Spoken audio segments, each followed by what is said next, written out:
So this is something I wasn't expecting to do, but I'm going to try to break down all 12 episodes of Alter Memory, starting from episode 1 all the way to episode 12. Now, these videos won't be consistently coming out. They're kind of like random now when they're coming out, but I decided to do episode 1 now to try to get that out of the way. So, yeah, BlazBlue Alter Memory episode 1. Yeah, I'll have to do from episode 1 to episode 12, and then I'll just get all my thoughts out of the way. It'd be that easy. Just try to break down each episode and give my thoughts to after the episode, after I do the breakdown. So, without further ado, let's just go start talking about Alter Memory.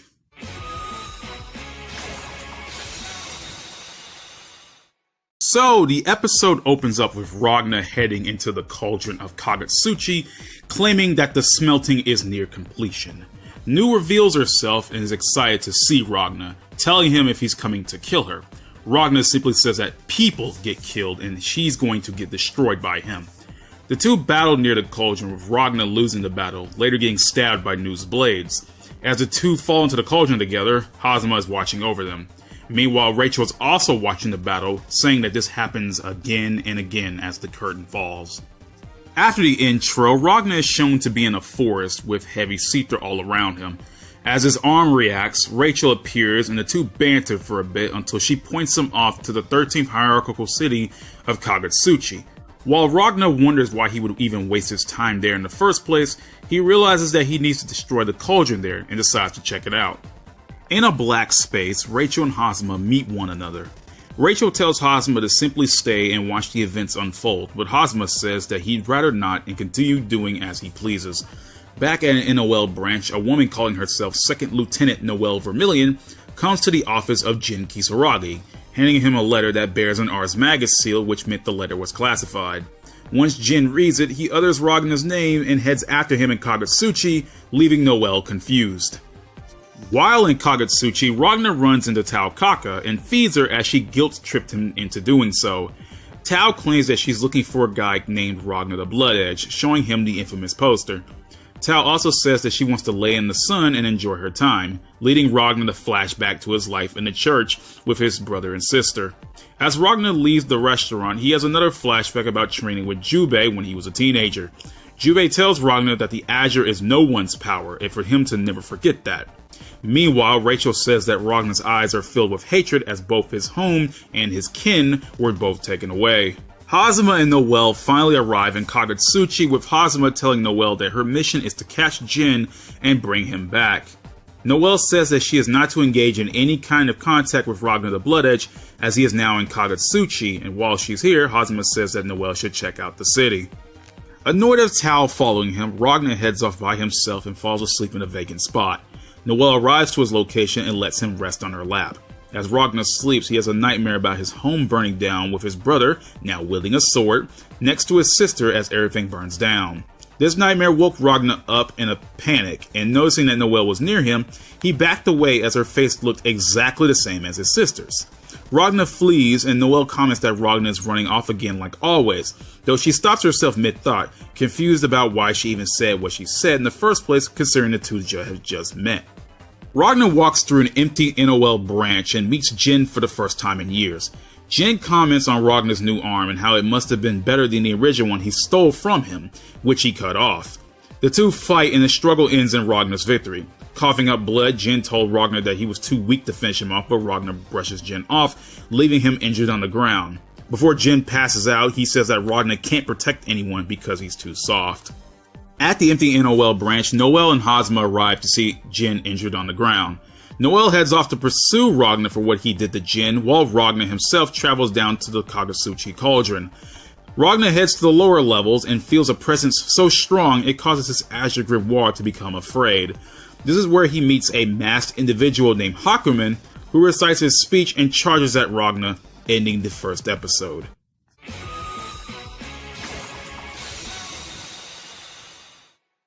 Now, for my overall thoughts of the episode, I feel like things are happening a little bit too fast.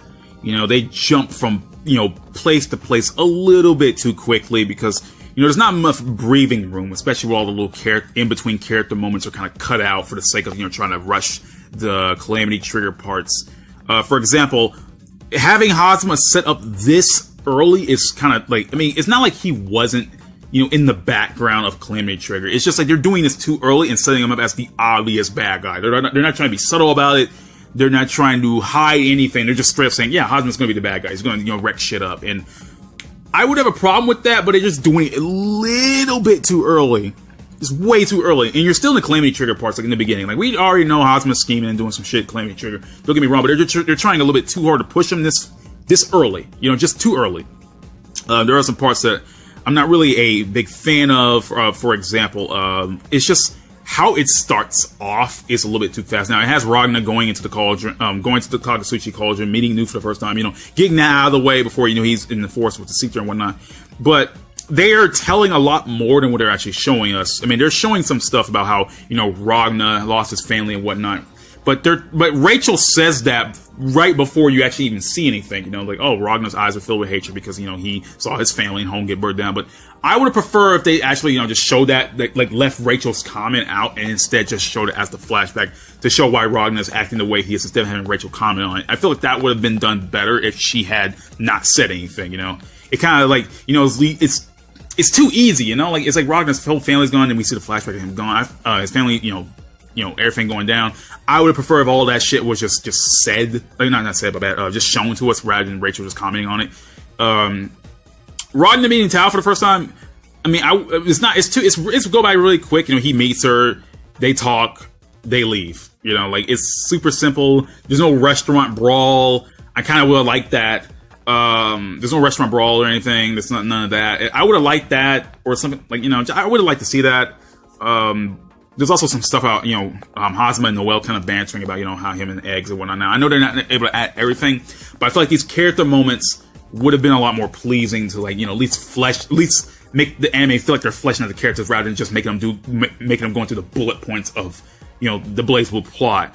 You know, there's no breathing room for the characters to actually, you know, banter for a little bit. And it's funny because there was actually some good moments in, you know, Calamity Trigger, like, starting out the game where these characters are just banter, but no, they're just trying to get the bare minimum out the way. But, you know, it's too early. I know how the anime ends anyways, but I like to break this down to get this video out of this way. But yeah, that's the first episode of BlazBlue Ultimate Memory called The Red Rebel. So see you all next time for episode 2 if I decide to do it. I don't know if I'm going to keep this a consistent thing, but if I keep doing this, then I will, you know, get somewhere. But alright, so let's move on about this. Hello everyone, welcome back to my BlazBlue Ultimate Memory breakdown and review series. This is the second episode called The Azure Successor. It's essentially just the final episode of the Calamity Trigger parts of BlazBlue Ultimate Memory, and it leads into the Continuum Shift parts. It's not completely the entire Calamity Trigger part, but it's the final episode of Calamity Trigger. So yeah, from this point on, everything's going to be mostly Continuum Shift oriented, because Calamity Trigger only really got 2 episodes out of Ultimate Memory, while the Continuum Shift parts take up the rest of the 10 episodes. So yeah, I just wanted to inform you of that before I started making this video, because if you guys ever notice that something's kind of off, you can definitely tell that, yeah, it's already near the end of, like, it's really the end of Calamity Trigger. So without further ado, let's move on to the next episode, The Azure Successor.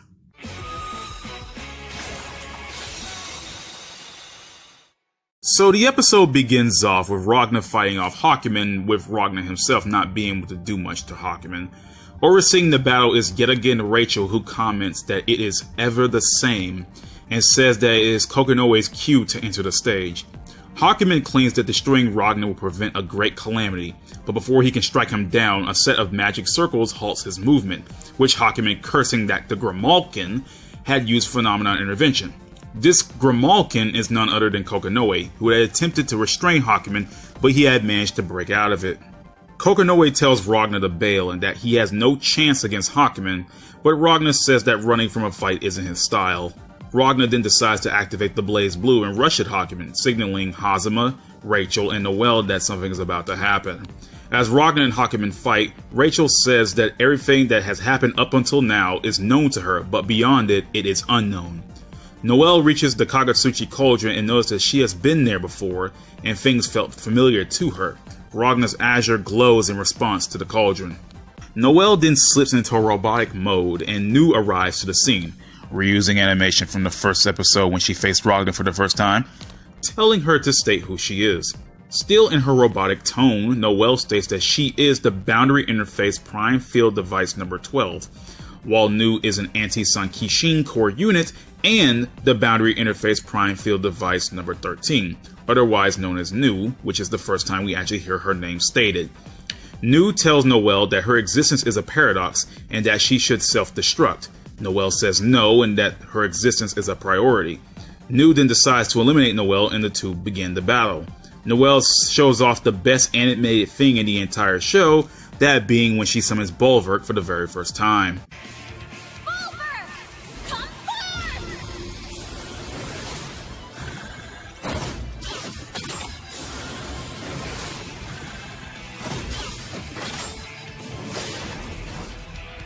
Noelle then snaps back to normal, wondering why she was even fighting Nu in the first place.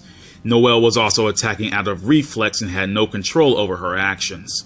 Despite heavily injuring Nu continued to get up and walk towards Noelle, leading Noelle to fall down on herself. As Nu restores herself and prepares to kill Noelle, Noelle fears for her life and has a flashback to meeting Jin, her best friends, and a younger Ragna. Before Noelle is killed, Ragna leaps and blocks Nu's attacks, saving Noelle in the process. Excited to see Ragna again, Nu is overjoyed and asks him if their last go-around was at Akitsu, the 9th hierarchical city, though the anime doesn't tell you that. Ragna claims that he doesn't care and that she is going to be broken, not killed like a person. Nu tells Ragna that she hates the world just like him and continues to mess with Ragna, telling him that the last time they fought, Ragna brutally attacked her over and over, smiling while he did it. Ragna tells her to shut up and not to talk with her face, since that disgusted him. Nu also says that she has a new body and can talk, unlike the last time they fought each other. Nu says that she and Ragna are a lot alike, how they both want to destroy everything in the entire world, including the world itself, and that they can easily do it together. Ragna and Nu begin fighting, knocking out Noelle during the skirmish. All the while, Hazama steps into the conflict and oversees it. Ragna sees a silhouette of his sister within Nu, telling her to stop looking at him with her face, and he charges at her once again. Unfortunately, before Ragna gets to activate his Azure Grimoire, Nu runs them both through with her blade, with Rachel commenting that the play has come to an end. Nu then uses the summoning chant for the Azure Grimoire, but activates her Murakumo unit instead. Ragna attempts to activate the BlazBlue, but fails to do so. Ragna eventually gives up, telling Nu that he also hates the world and whatever Nu is planning, he's in on it and that mankind deserves it all, upsetting Rachel and shocking Hazama. Rachel claims that the two will become a beast that will devour the world. Seeing Ragna fall in, Noelle rushes to save him, telling him not to give up. Ragna flashes back to a memory of his younger sister also telling him to never give up, cutting back to Noelle, who catches his hand, saving him from falling into the cauldron as Nu falls in herself. Rachel is shocked while Hazama is elated, saying, "About effing time." Noelle pulls Ragna up and repeatedly calls him a dummy for giving up. Somewhat annoyed, Ragna tells her that he gets it already and thanks Noelle for saving him. Noelle rushes off to get a doctor and Rachel teleports to Ragna, thanking him for saving her from her boredom.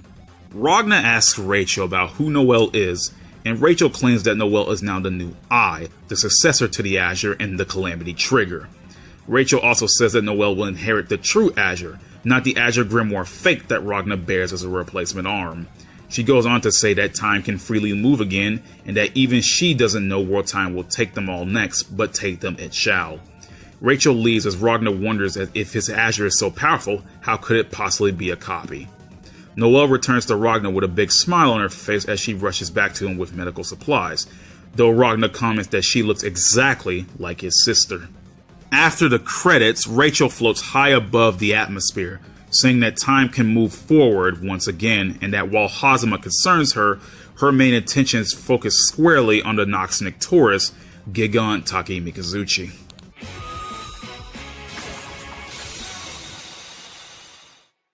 Now, my overall thoughts this episode is kind of mixed, because on one hand, this episode is rushing through the stuff really quickly, but at the same time, I did like some of the things they did here.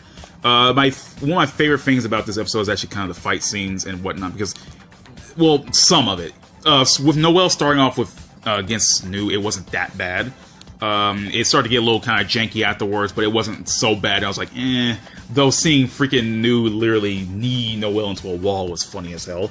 Some of the parts with Hakumen versus Ragnar were pretty well done, somewhat. They try to mask it by having dust clouds cover most of the characters as they fought, which they tried to sneak that way, but there were some parts that were done okay. It wasn't that bad. Honestly, this episode wasn't too bad. Honestly, it did rush through stuff a lot quickly. I mean, Hakumen really doesn't do much, though.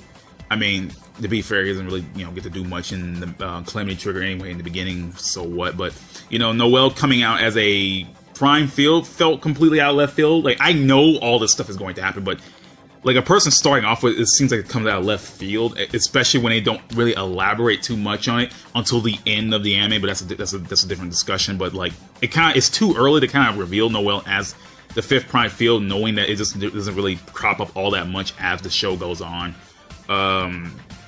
New wasn't actually a problem, though. Having, like, the thing about New is that, like, she kind of crops up as, like, this villain. You don't know really anything about her. You just know that Ragnar knows that she looks like his sister.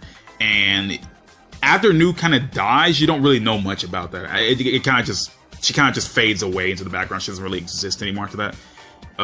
Which sucks because, like, they could have really did something with New before, if they had another episode to expand on New, maybe. But, New kind of pops up, she attacks, she dies. So, she tells Ragnar, hate the world, we'll fuse together, boom, the end, like, end of the world. Because they don't really do much for her backstory, they kind of gloss it over. But otherwise, this episode wasn't that bad. It was rushed way too fast, but it wasn't that bad. But it does set for things to come. And unfortunately, these things, they have to take some of these Calamity Trigger parts and dump them into the Continuum Shift parts, which it's all over the place. But trust me, you can see why this second episode really hurts the rest of the series. And I don't hate this episode, but damn, this episode really is a detriment to the rest of the anime. But otherwise, I'm out here, guys. See y'all for episode 3. Hello, everyone. Welcome to episode 3 of my BlazBlue Alter Memory breakdown and review. We finally reached the 3rd episode, known as The Observing Eye, or I actually can't remember what the English version even called the name, but The Observing Eye is the name of the episode. So, without further ado, honestly, let's just get on with this episode. This episode is actually just the final bits of Calamity Trigger, and they lead into the Continuum Shift parts. And the thing about it is, like, there's some stuff that are sprinkled from the Calamity Trigger parts into the Continuum Shift parts, and I'm not the biggest fan of it, and there are some things that have been left out, but hey, this is the anime adaptation, might as well just, move on about it. So, let's get on with the 3rd episode, The Observing Eye.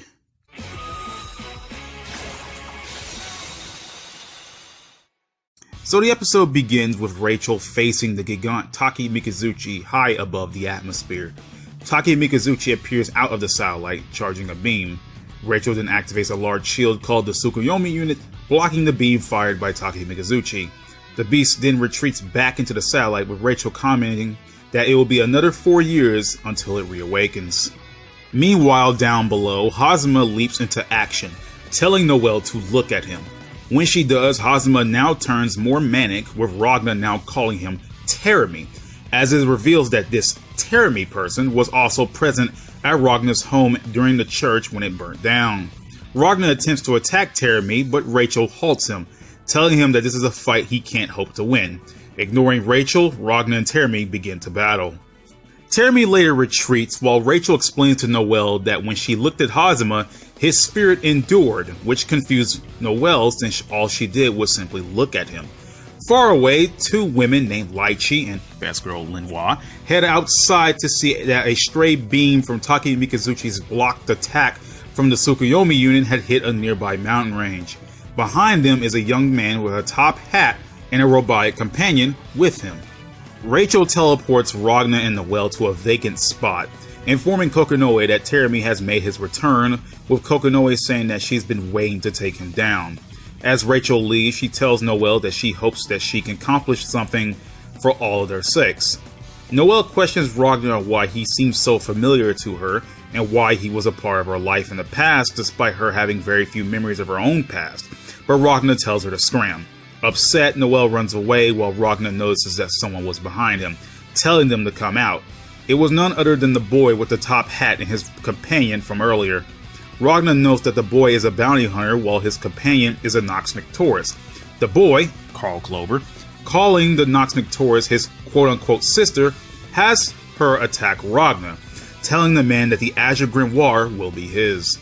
Meanwhile, Hazama calls up a man named Relius Clover and has a chat with him about how Noelle, or in this case number 12, had inherited the true Azure, with Relius figuring that she was a quote-unquote failed attempt. Hazama goes on to say that the monolith is ready to go, and in 2 to 3 days, the Cocoon will begin to form. He says that once they get a hold of Noelle, they're ready to use the power of the God Killer. But Relius wonders how Hazama even plans on awakening her as a Murakumo unit. Hazama figures out that if he can break the limiter on Noelle's Nox Nictoris bulwark, he can awaken her as a Murakumo unit. Hazama makes 2 more calls, to check up on Jin, who is now in the hospital, and to have Tsubaki Yayoi, a friend of Noelle's, to come down to the 3rd hierarchical city of Iwasu, where Hazama is. Ragna continues to fight Carl and his sister, eventually beating Carl and falling into an underground city as a person with a squirrel tail watches from afar. Tao arrives, tracking Ragna's scent, and decides to take him to a quote-unquote booby lady. While Ragna is knocked out, he has a flashback once again about his home burning down. Jin stabs Ragna while his arm is cut off by a mysterious man who gloats about seeing Ragna in pain. The man had revealed that he had killed a woman before burning down the church, and revealed his name as Yuki Terumi before he left with Ragna's sister. Ragna awakens to find himself surrounded by Kaka kittens before Tao sends him outside to play.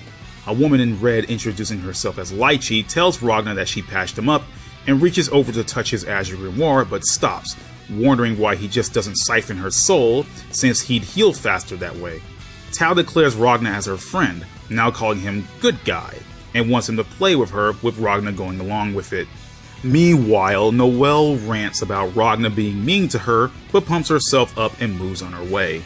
Relius finally arrives, and Jin leaves the hospital, though still injured and not at 100%. After the credits, Tsubaki Yayoi arrives to Hazama's office, with him telling her that she has been ordered to assassinate Noelle Vermilion and Jin Kisaragi.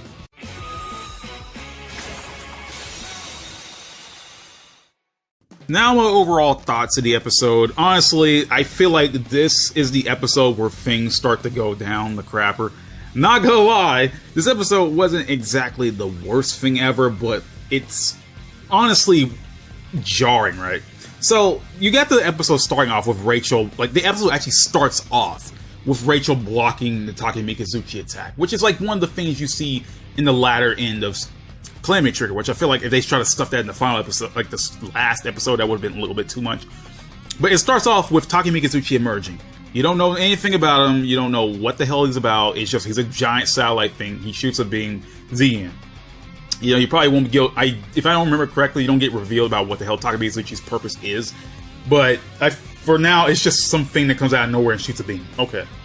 So then later, like as the episode goes on, then Hazama reveals himself, like, okay, Noelle, look at me, you know? It isn't like he didn't get the proper build up to know what the hell he's all about. Like, granted, he wouldn't know his term, but like this stuff kind of happened earlier with like in Calamity Trigger. Like the very first thing you see is like this man, you know, goading on Ragna about, haha, I killed you, I killed the nun, haha.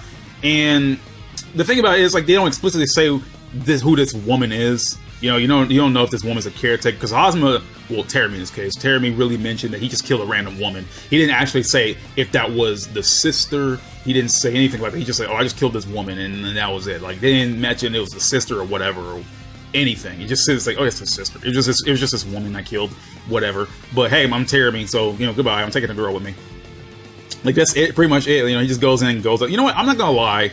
I feel like Doug Erholtz is having the best time ever, and you know I can forgive everything if Hazama didn't feel like some kind of weird entity in this whole anime. Like, obviously they're setting him as the main bad guy. Don't get me wrong, and he is in Continuum Shift, but like it's just they have to like jump and mix parts together to make it seem like they fit, and when they don't, like we're already past the Calamity Trigger parts at this point, you know. But whatever. But I'm not gonna get into all that. But Rachel doesn't explain how Terumi came about during Hazama. They don't explain him as of yet. If I remember correctly, there's like this big exposition dump right in this episode about Hosma talking to the relics about, oh well, shit, dude, like, what did he say? Oh yeah, about the monolith. I remember he starts about the monolith and he starts about the cocoon. Like, you don't get any explanation of this. He dumps the monolith. He dumps the cocoon part. He dumps the God Slayer, which in this case he calls the God Killer. He starts talking about Bulwark. He talks about the Limiter. He talks about Tsubaki getting there. Like, all this stuff in one scene, and it's just like, why is this happening right now? You know, why is all this happening this early? Because we're in the Continuum Shift parts, and it's all being dumped out so early. It's ridiculous. And then Ragna fights Carl for the first time, right? And then Carl gets one-shotted, knocked out. Carl's fight honestly means nothing. The only thing you really get by Carl is that bounty hunters exist in this world, and that there's someone looking for the Azure Grimoire, but that's about it. You don't really get anything but that. You kind of get Carl's little cameo out the way, and then boom, he's gone. And then he gets one shot in, and that's pretty much it. You meet Lychee for the first time. You see the Kaka kittens, and Ragna's gets the healed, and then Relish shows up, and Jin leaves the hospital. Like, and then this is Tsubaki's entrance, and I feel like. I mean, I don't know what to say. This episode's all over the place. Don't get me wrong. Like, the episode would have been so bad, but like it jumps so much. It's crazy because they have to like wrap up everything. And the thing about it is Tsubaki's appearance could have been the very end of maybe the last episode. I mean, maybe not, because again, they're trying to jump around because we're already deep into the Continuum Shift parts.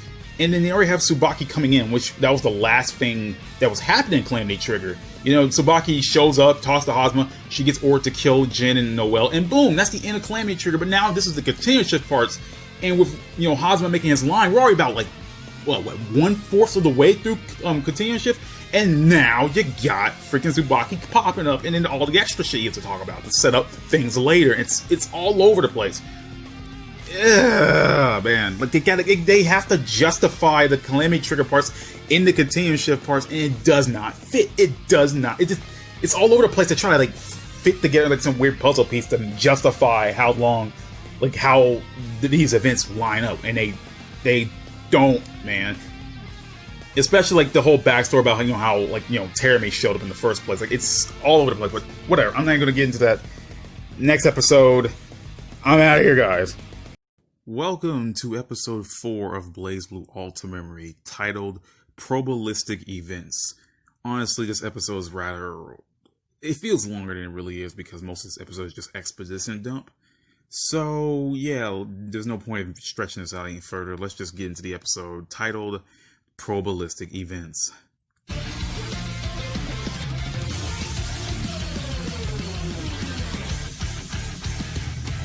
So the episode begins with Noelle meeting Jin for the first time in the military academy, with Jin catching one of Noelle's poems that flew away from her. By the way, can I stress how freaking odd it is to see Jin smile? I know this is before his crazy streak, but still looks weird as hell. After all that, the episode shows off that Hakumen is being tracked by Kokonoe. Hakumen attempts to break free, leading Kokonoe to put up more restraints on him, and telling the faceless samurai that his power of order must be allowing him to quote-unquote bend the rules, as he shouldn't be able to break free. Kokonoe goes on to say that she needs Hakumen as he has this Susanoo unit, while Hakumen says that Kokonoe has her mother's crude tongue, offending her. Meanwhile, Rachel is in a white space surrounded by 3 chairs. The chairs wonder why Rachel would even deploy the Tsukuyomi unit, since Takemikazuchi would have reduced the quote-unquote irregularity to ash had Rachel not acted. Rachel counters back, asking the 3 why they would even release Terame from the boundary. The 3, now known as Takamagahara, claim that they only want to keep the world in balance, and that this reality is approaching something known as the Continuum Shift event, due to the appearance of the Successor of the Azure. Takamagahara go on to say that they're going to control the events that go forward and eliminate any irregularities that may happen. While Rachel believes that the Takamagahara are treating themselves like a god, they deny that belief and only say that they've been created by man and therefore cannot reach any kind of divine status, unlike the Master Unit, whose distortions affect the world. Rachel asks if releasing Terumi is going to help this, but the Takamagahara reassure her that they can handle it. They also ask if Rachel will return to them, but Rachel doesn't answer, only saying that while they can see most of existence, they really can see nothing at all. Meanwhile, Noelle and Makoto meet up for the first time in years, with Makoto telling her about the Takemikazuchi blast, though Noelle was unaware of it due to her being down in the cauldron levels. Makoto explains that the Takemikazuchi was a Nox Victoris, a weapon that was used during the Dark War, but it was too powerful, so it was locked away. Noelle flashes back to her days in the military academy with Makoto and Tsubaki. Tsubaki explains that during the Dark War, Ars Magus and the Nox Victoris were created to combat the Black Beast. The Takemikazuchi was the most famous of the Nox Victoris, being sealed away once the Dark War was over. The creator of the Nox Victoris was the Great Mage 9, who was one of the 6 heroes who had won the Dark War for humanity, while Tsubaki saying that even grade schoolers know that story. Makoto simply says that she herself was only accepted due to being good at sports, but Tsubaki says that she should study regardless. Noelle goes on to mention that the three spent a lot of time in the library, and that at one moment Jin showed up. Tsubaki goes to greet Jin, and Jin was somewhat happy until he caught sight of Noelle. At the beginning of the episode, when Jin first met Noelle, her presence clearly bothered him. Tsubaki wonders if Jin is okay, but Makoto teases Tsubaki about her blatant crush on Jin, even though Tsubaki blushes and only says that he is a friend of her family. Back in the present, Makoto informs Noelle that Jin had escaped the hospital he was in, and theorized that he is probably aligned with the enemy, whoever that is, and that Tsubaki is now in the Zero Squadron and is heading towards Kagetsuchi. Makoto says the Zero Squad, also called the Wings of Judgement, is the enforcement unit, and that she is on a mission to track down both Noelle and Jin in order to assassinate the two, shocking Noelle. Heading to Kagetsuchi, Tsubaki then flashes back to her conversation with Hazama. Hazama mentions that the order to kill both Jin and Noelle was an imperial order, directly from the Imperator, and that the only reason that they needed to be killed is that they aligned themselves with Ragnar the Bloodedge. Afterwards, Tsubaki sacrifices some of her blood to unlock a door in order to find the sealed armament Izayoi, telling herself that she wasn't expecting to use it against Noelle and Jin. Even with her clear order, Tsubaki is rather conflicted. Traveling through a dark city, a still injured Jin is continuing to look for Ragnar. High above, Rachel glances down upon him. Jubei appears out of nowhere to meet up with Jin, telling him his name. Jin notices that Jubei is the name of one of the 6 heroes, and Jubei tells Jin that this world needs to keep balance, and that balance comes from the power of order, but it can also destroy the world if not used properly, tipping the scales. Jubei retreats, telling Jin to find him if he's ready to confront the power of order within him, silently saying that they, quote-unquote, grow up so fast. Elsewhere, Noelle informs Makoto that Jin bailed the moment he learned of Ragnar's presence in Kagetsuchi, while an upset Makoto had realized that she had met Ragnar down in the Kaga village and failed to apprehend him. Makoto recommends Noelle to head down to the village to catch Ragnar. Lychee later encounters Noelle and wonders why a member of the Praetorian Guard is down there, telling the girl that she'll defend Ragnar because he's her patient. Noelle wants to know where Ragnar is because he saved her life earlier, and that if she doesn't see Ragnar right now, that her friends will die. Lychee, now with Noelle, meets up back with Ragnar and Tao. Ragnar had removed his bandages, and Lychee had learned that Ragnar's wounds have been somewhat healed faster than normal. Rachel suddenly teleports to the room and later chats with Lychee, telling her that the object that she's been looking for all this time has landed in her lap. Rachel refers to herself as a quote-unquote acquaintance of Kokonoe, which surprises Lychee. Ragnar and Noelle chat for a bit, with Noelle wondering what Ragnar's relationship is with Jin. Ragnar simply says that the two are enemies and reminds Noelle about the cauldron they saw, enforcing his plan to destroying all of the cauldrons and all of the NOL branches, including Terumi along with them. Noelle asks about what Terumi did to him, but Ragnar tells Noelle that it isn't any of her business, somewhat surprised that she isn't running away from him. Noelle says that she isn't running away because she needs to confront Jin herself. Meanwhile, Hazama and Relius are scheming, saying that they almost have all of their pieces back in place, ending the episode.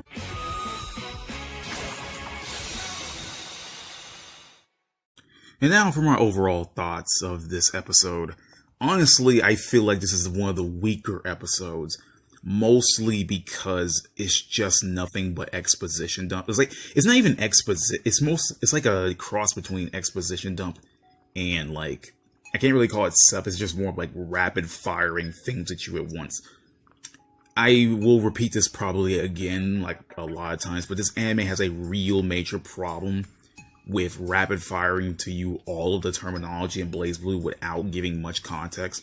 Now, they did explain what the hell Takemikizuchi was a little bit too late after he went back into the satellite, even though it was too late by then, but whatever.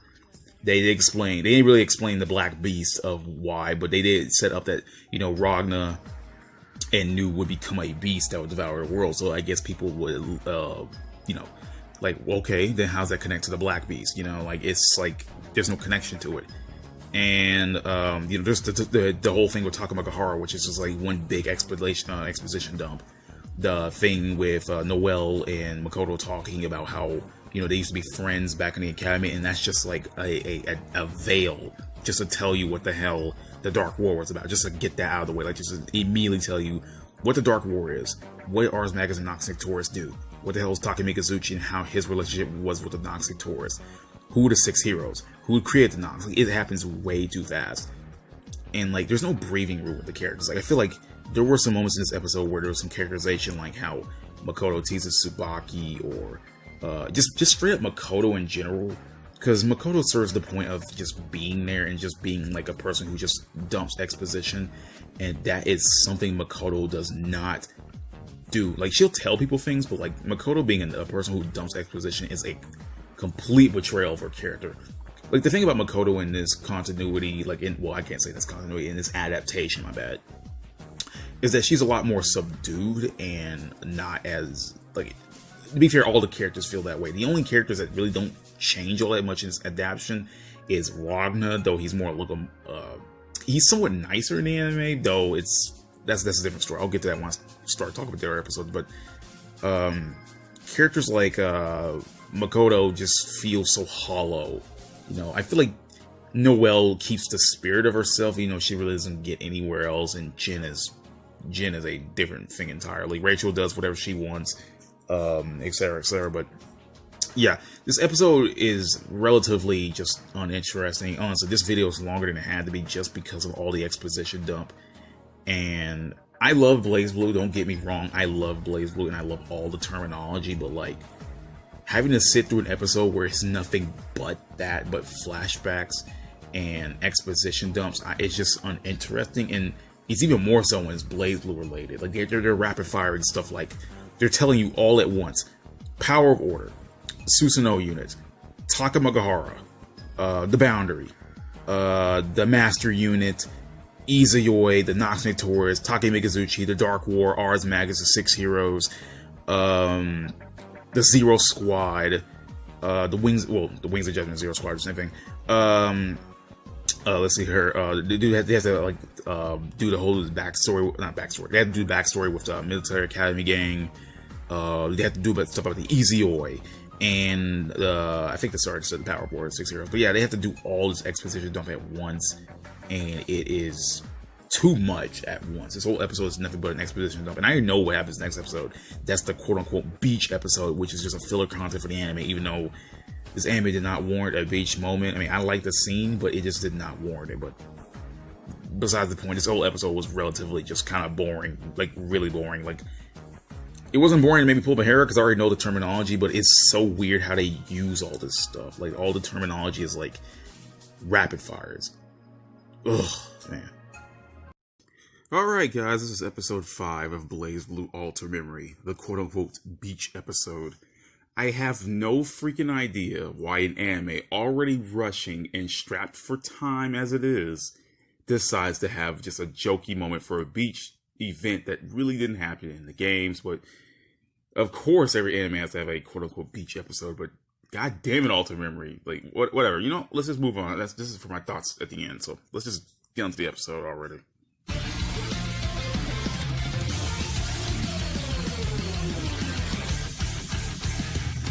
So the episode begins with a cameo by Valkenheim. He begins pouring Rachel tea as they discuss about Terumi and Takamagahara for a little bit.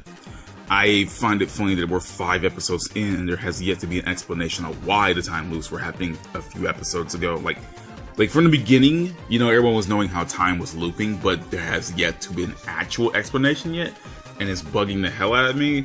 And I know for a fact that the explanation happened, and no one said anything, and I better move on before I keep yelling. Above the skies, Tager is directly over Kagetsuchi, with Kokonoe airdropping him down in order to find Noelle Vermilion, due to her being the successor to the Azure.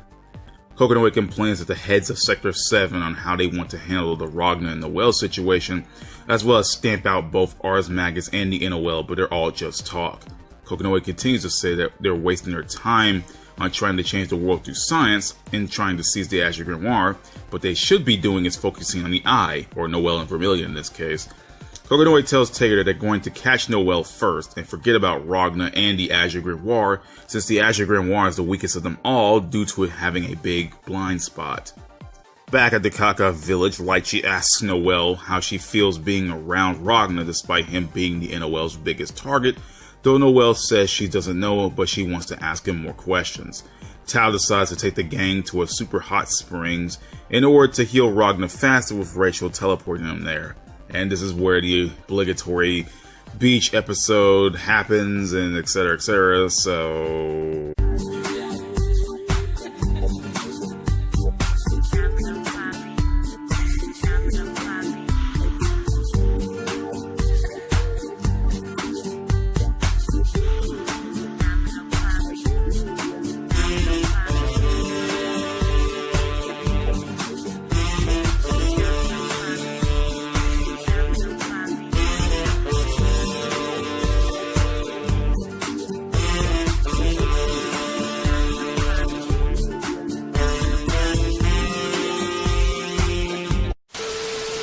Back at the Alucard mansion, Valkenhayn has deduced that both Ragna's and Noelle's Azure start to react to one another, and says that it is all going to Rachel's plan. Meanwhile, Ragna and Noelle are traveling through a forest with heavy Seether and are attacked by dark creatures. Without his sword, Ragna says that they're out of options, but Noelle jumps ahead of him, summoning her Bulwark, and again reusing the best animation in the entire show for the 3rd time, and attacks the monsters. Taking the sights of the guns, Ragna flies into a rage and tells Noelle if she even knows what those guns are.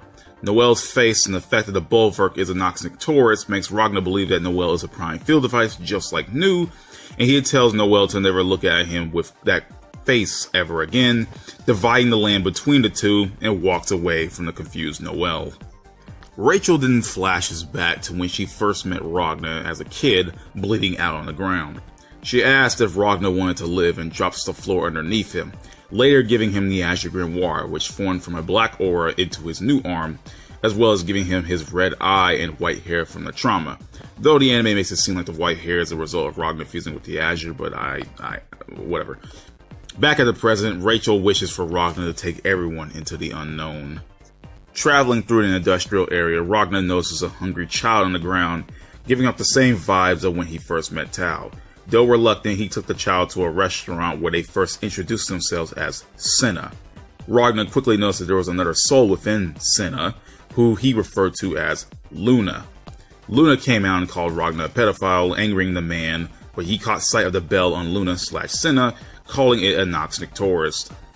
Luna later fell to the table as an ethereal woman with blonde hair who arose from the body of Luna and Senna, who said that while she was alive, her name was Trinity Glassfield, which Ragna knew as Trinity was the name of one of the 6 heroes.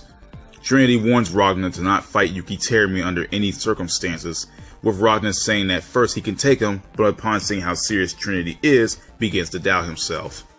Meanwhile, Tager is overlooking Ragna and informs Kokonoe that he's been spotted, even though Kokonoe has no need for him at the moment. Instead, she decides to do a quote-unquote test drive, sending down a girl to Ragna's location, who looks extremely similar to Nu, ending the episode.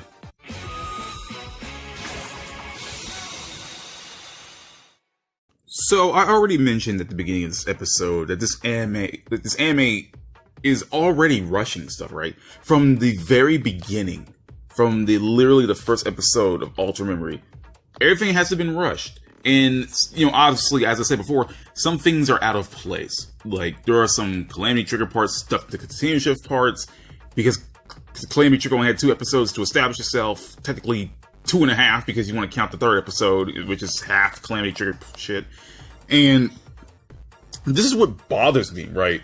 They had the time to do this quote-unquote beach episode. Now, granted, the stuff was funny, but there was no reason to even bother with it. You guys had 6 minutes to goof around in a hot springs, and yet you're already desperately trying to cobble together this mess of an anime to try to, you know, try to make it seem coherent enough. Because Calamity Trigger and Continuum Shift are long games, and the fact that you're not even going, like, I'm not asking to go through every single character moment or whatever, because I think that's just, you know, unrealistic expectations, even if, you know, I was talking about something else. But, like, this is just, I don't even know why they decided to do such a thing.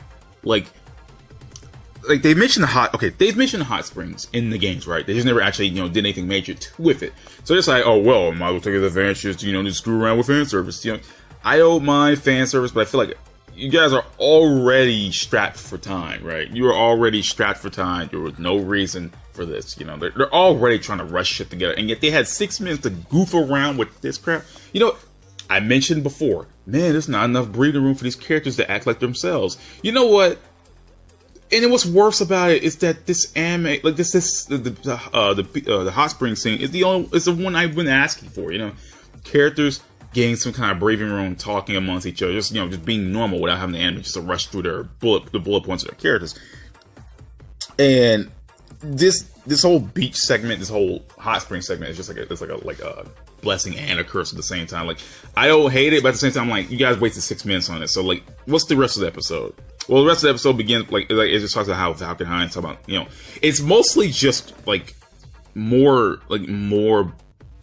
well, I mean, I'm not gonna say nothing has happened, I mean, but most of the episode seems just kind of like, because you get, okay, so this is the episode that introduces Falcon High. He just stands there and talks about Rachel, him and Rachel are scheming, which, I mean, they were doing that, they always do that, so I'm not gonna make anything a big deal out of it. They're always talking and shit. And then, like, you got Tager, talking to Noelle. I mean, I'm sorry, Tager talking to Cocoon. Why I say Noelle? They're talking about how to deal with Noelle, and they're still talking because that's what they do. You know, they're trying to set up Vince for next episode. See, this is the thing about this alter memory. They're setting up for one big, massive ending. Like, well, not as of now they are, but and then, like, you know, you're just more talking, and then, like, you know, there's the event where Ragnar sees Noxie Taurus, and I don't understand. Like, I know he's talking about how, like it's weird because we already established before, right, that, you know, Nu looks like Ragnar's sister and Noelle looks like Ragnar's sister. But in this anime, they don't explain how things came to this point, you know?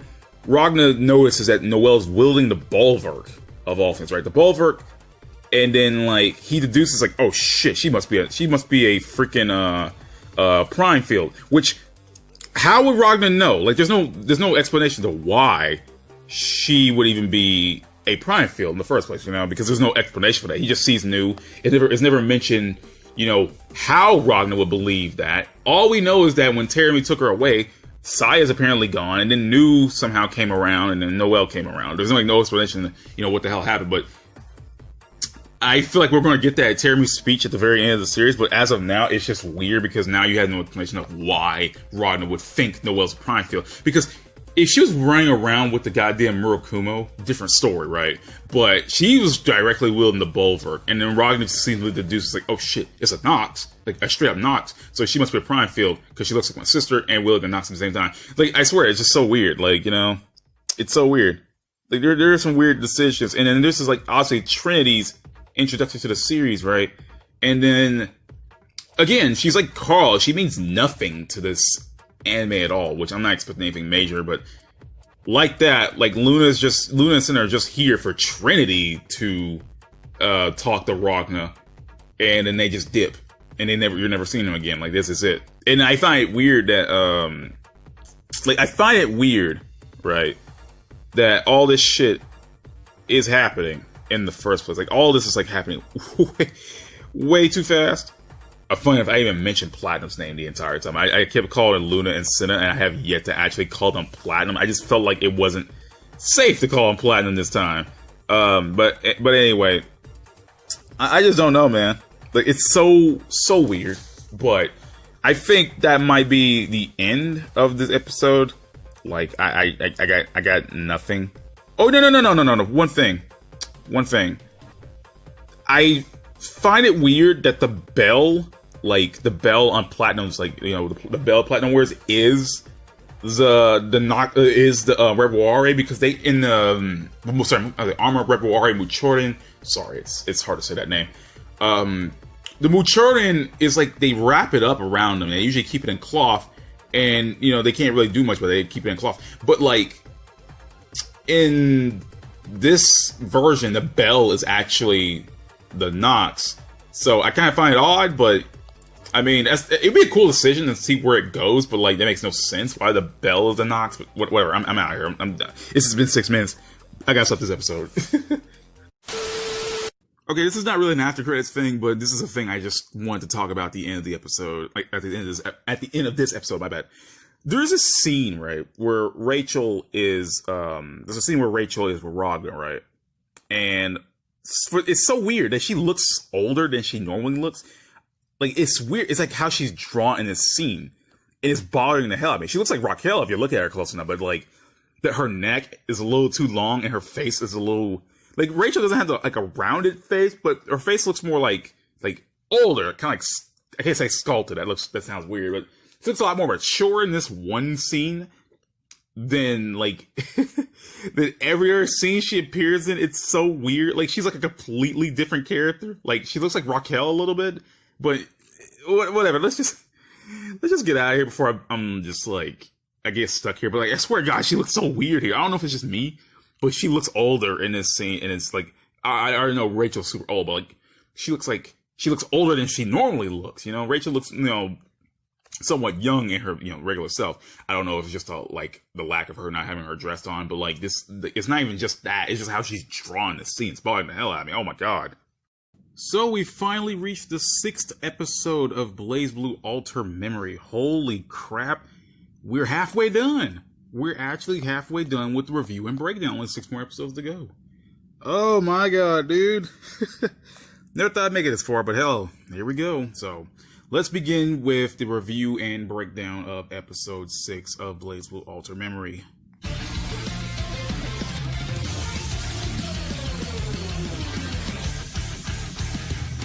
So the episode begins with Ragna fighting off this mysterious blonde version of Nu. He then runs off as the girl chases after him, knocking back some of her attacks and clashing blades with her. Before the girl could attack Ragna again, she stops in her tracks and calls out Ragna's name, with a shocked Kokonoe wondering if she, her name is Lambda by the way, still has bits of Nu 13's memories still in her. Kokonoe later has Tager take Lambda back and the two leave. Kokonoe wonders if the reason that Lambda has Nu's memories within her is because of the quote-unquote life link. Meanwhile, Jin is still chasing down Ragna until he is approached by a mysterious ninja who introduces himself as Bang Shishigami, and that the scar on his face was because of Jin. Jin remembers that he has fought Bang back at Ikaraga, and the two battle with Bang defeating Jin in one hit. Bang then realizes that Jin was already injured prior to the fight due to him bleeding. Elsewhere, a saddened Noelle was heartbroken that she was finally getting closer to Ragna, only for him to reject her once again, but she snaps back to focusing on saving Jin and Tsubaki. She notices Lychee walking ahead of her and guesses that Jin had stopped by her clinic in order to get healed. Watching the fireworks, Noelle wonders if it is for New Year's and flashes back to a small encounter with Lin-Hua. Noelle asks for Lin-Hua, but Lin-Hua says that she has nothing to say to a person from the library. Jin later awakens bandaged up with Lychee and Bang over him. Lychee had placed him under a paralysis spell, with Jin saying that Bang could easily strike him down right now and claim his revenge since he's utterly defenseless. Bang denies Jin's offer, telling him that there isn't any point of taking a life of a wounded enemy and would rather have Jin back at 100% so they could fight fairly. After Bang leaves the room, Lychee tells Jin that Bang is a quote-unquote bounty hunter of love and justice, with Jin remarking on what kind of justice a bounty hunter even believes in. Lychee says that Jin's life was spared by a bounty hunter who claimed that Jin was his greatest enemy. Jin later says that normal treatment is primitive, as now healing with R's maggots is more expedient. Lychee then says while it's easier, it does have costs, though Jin tells Lychee that she would know more about that than anyone. The next morning, Tsubaki bribes a produce vendor with money in order for him to spill information. Elsewhere, Ragnar remembers Trinity's words on not to fight Terumi under any circumstances, as he cannot fight him now with the current state of the Azure War, or else he will die. Bang talks of the tranquility in the area, with him offering to take Jin around to see the sights.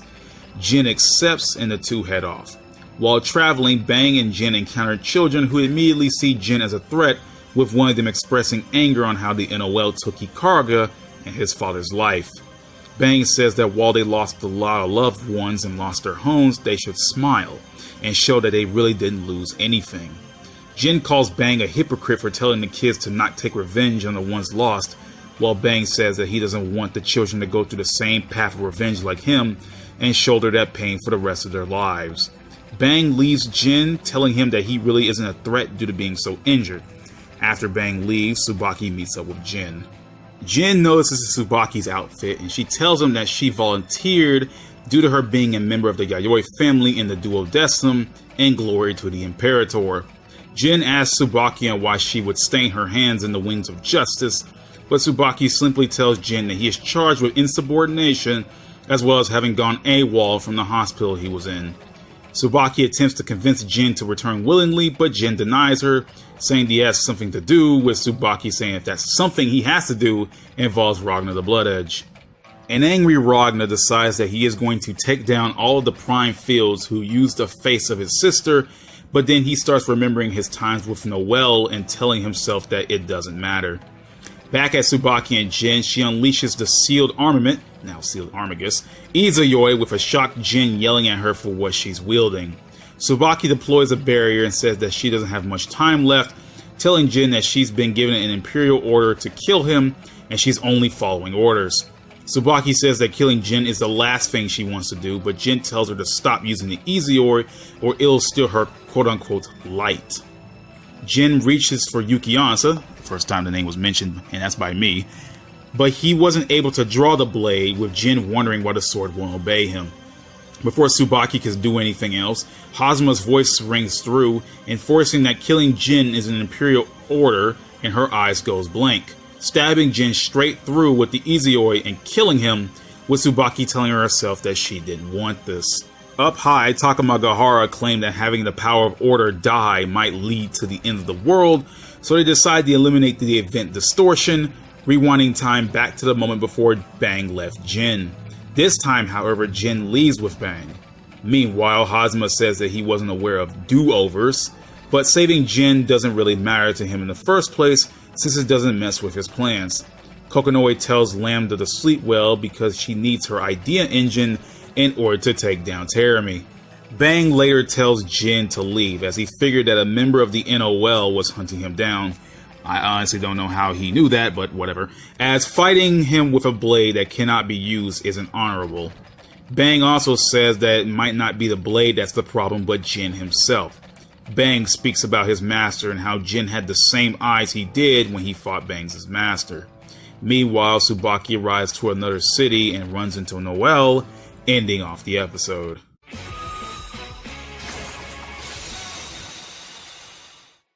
Now, my overall thoughts for the episode. Oh my god, I don't know, but I felt like this episode ran a little bit longer than it had to. But I kind of have mixed feelings about it. Once again, they start just throwing terminology around without having really any, stake to it. Lambda first shows up, and I feel like that would be appropriate. Ragnar fighting Lambda, whatnot. Kokonoi then mentions her name and says that new... Okay, the thing that I don't like is the fact that they have, like, Lambda saying, oh, well, she has news memories with her because of lifelink. First of all, I'm just going to be a big spoiler alert here. The lifelink is mentioned in this series, but it doesn't have really a big stake in the actual plot. Like, don't get me wrong, it didn't really have it in the original BlazBlue games either, but just having it mentioned and having this Lambda girl now has news memories is a weird thing, because you know, for a first-time viewer would expect that, okay, this is a new version of New, is this a new model or whatever? No, it's a completely separate person, and I feel like people will be like, I can imagine the person watching Ultimate for the first time being confused as hell, like, oh my god. Bang is introduced in this episode, and I don't really have a problem with Bang. He's actually more subdued and more mature in this version, rather than him being his, you know, loud, boisterous self in the games, and I don't know how to even feel about that, because, like, you know, Bang's essentially the same character, he's just a lot more subdued and quiet. But I'd rather have that than barely any Bang at all. I don't want him to meet the same fate as characters like Arcana, Carl, or Platinum, and they don't get no screen time whatsoever. At least Bang survives the whole episode, at least he sticks around. Where was I? Oh yeah, you know, one thing I do, you know, I admit this, one thing I do like about Alter Memory is that they're placing more emphasis on Noelle and Ragna's relationship, which I kind of like. You know, it's not the worst thing. They're kind of playing up that relationship for a bit, so I kind of give Alter Memory props for that, because, you know, in the original games, they really didn't, they had the characters around, but they didn't really, you know, have them do much. You know, Ragna and Noelle, you know, hanging together or something like that, or just getting closer, really wasn't that much of a major thing. And Calamity Trigger and Continuum Shift, so I kind of like it here. That's one of the one things you'll hear me say positive about Alter Memory. I will say that one positive thing about Alter Memory, and you'll never want to hear me say it again.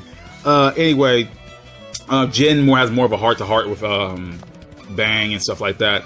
Lychee seems relatively useless in the episode. Like, one thing I just don't like about Lychee is that they're using her just for straight-up fan service reasons. And, like, literally, like, it's always either mentioning something about her, or, you know, quote-unquote cleavage, or seeing her chest move around a bit. Like, you all use, like, it's like she's being used just for fan service reasons, and, you know, she's a fan service like character in the games, but every scene is her is just something, and I'm like, oh, I don't know, man. I'm not a fan of that. Seeing Tsubaki freaking bribe someone in animated form is kind of funny, though. Just seeing her with a stack of money trying to hand to someone, I don't know, I don't know why, but it just sounds funny to me. Seeing Jin kind of bond with Bang, it's not really a bond, but seeing Jin hang with Bang was actually kind of cool. That's the one thing I like about this episode. Tsubaki showing up and her being controlled by the Imperator, but, like, the one thing I don't like is that since they kind of had to rush more of Tsubaki trying to convince Jin, they kind of had to get that quickly out of the way. So, I mean, they got Tsubaki hesitating at certain moments to not do this. She didn't really want to do it, and then she was later controlled, you know, to do so. So, I can't really fault Alter Memory for that one. That's what happens in the game anyways. So yeah, Jin dies. Takuma Heart kind of rewinds time, which is the first time they, like, not even joking here. This is the first time, like, in all the episodes, they actually put more emphasis on the looping of time, or rewinding time. You know, like, they actually, it's like, okay, and Takuma Heart is like now like, oh well, shit. Oh man, Jin's dead, but we better rerun the clock. That's the first time they actually, like, put, like, any kind of emphasis on it. They talked about it a lot, but never really did anything in regards to it.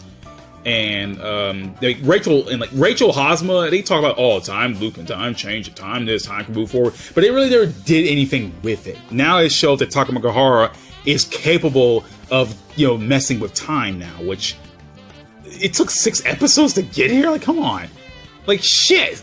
It took 6 episodes to get that kind of emphasis. But anyway, there's some more mention about, like, they mentioned Ikarga and how the NOL fought back Ikarga and took that away, but they really didn't do much in a way of trying to emphasize how bad the NOL screwed over Takuma Gahara. I mean, sorry, Ikarga. Getting the words mixed around. They really didn't put that much emphasis on how NOL messed with Ikarga, because, you know, you only have one episode to talk about things, and it only mentioned that, like, okay, the NOL raised Ikarga. Apparently Bang's master has something to do with it, but they didn't really mention that much. Like, this is, like, the only time you ever get Ikarga really mentioned, and then all you get is Jin talking about, oh yeah, we fought Ikarga once, it's cool, like, we're always supposed to know this shit. I wish it was, like, Jin playing not playing, but, like, acting like, oh yeah, I don't remember you. Shit, who the hell are you? Like, I would have liked that better than rather Jin just remember, because now it's confusing as hell. But yeah, like, having Jin, like, for the first time get Yuki Onsta mentioned. Like, the thing about what gets me is that they're slowly mentioning things like the Nox, for example. Takumi Kazuchi was the very first Nox mentioned. Bulwark, they didn't mention, was one of the Noxes. Muchorin, which well, I mean, it was mentioned as a knock, but they you didn't actually see Muchorden. You only saw the bell, and you didn't actually see Muchorden. And what I find weird is that when in this episode, actually, when Platinum left the restaurant, she had Muchorden wrapped behind her. So I don't get how the freaking bell had anything to do with the Muchordens, but whatever.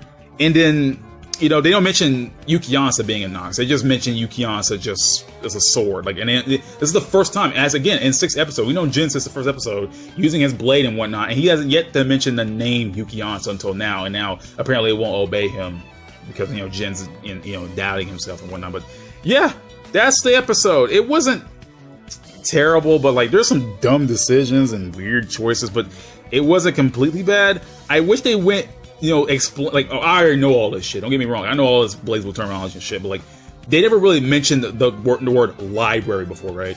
And, you know, they haven't actually explained what the NOL really is. They never said the whole name. They just say the NOL. So they never actually say what the name is, the Novus Orbis Librarium. They never actually said that outright. So hearing Lin Hua say the library is confusing because you don't know why the NOL is called the library. You don't know why. Like who are they the same people or whatever? But like, you know, you could guess they are, but you don't know why they're called a library, or if anybody ever mentions the word library before, who the hell they are. Because Lin Hua is the first person who mentioned that. It sounds minor, but it really goes a long way of trying to figure out like what the hell, like, because you don't know what the NOL even is at this point. All you know is that there's big organization that took down a cargo. That's all you know, and they got offices and shit. That's literally all you know about the NOL so far, and you know, that's it. And they're officers, and they have the Wings of Justice and, you know, enforcement units. So the NOL is being like, I mean, the NOL is played up like that, and Calamity Trigger and Continuum Shift for their players being the quote unquote bad guys. But damn, you're just throwing out shit without explaining it. But whatever, I'm out of here, guys. I'll see y'all next time. This has been a long enough video. Peace. Alright, everyone, we are on episode 7 of BlazBlue Alta Memory. If you guys are watching my videos, please like and subscribe to my channel because making these videos ain't easy, and I like making them, but still, I need to get some out of this. But yeah, episode 7 of BlazBlue Alta Memory. Let's do it.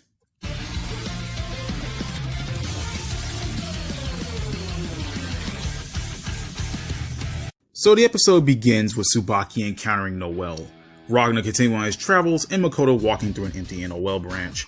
A spirit comes down to Makoto with Noel's voice on the other side, telling her that she and Tsubaki can talk it out. Noel notices that Tsubaki is now a part of the Zero Squadron, with Tsubaki saying that she's on business. Already knowing what Tsubaki was going to say, Noel simply says that Tsubaki was sent an Imperial order to eliminate both Jin and Noel herself.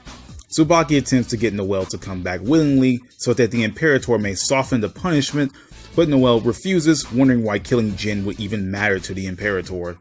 Noel goes on, telling Tsubaki that something big is about to happen in Kagutsuchi, with the recent earthquake in Ragna the Bloodedge being tied to her own mysterious past.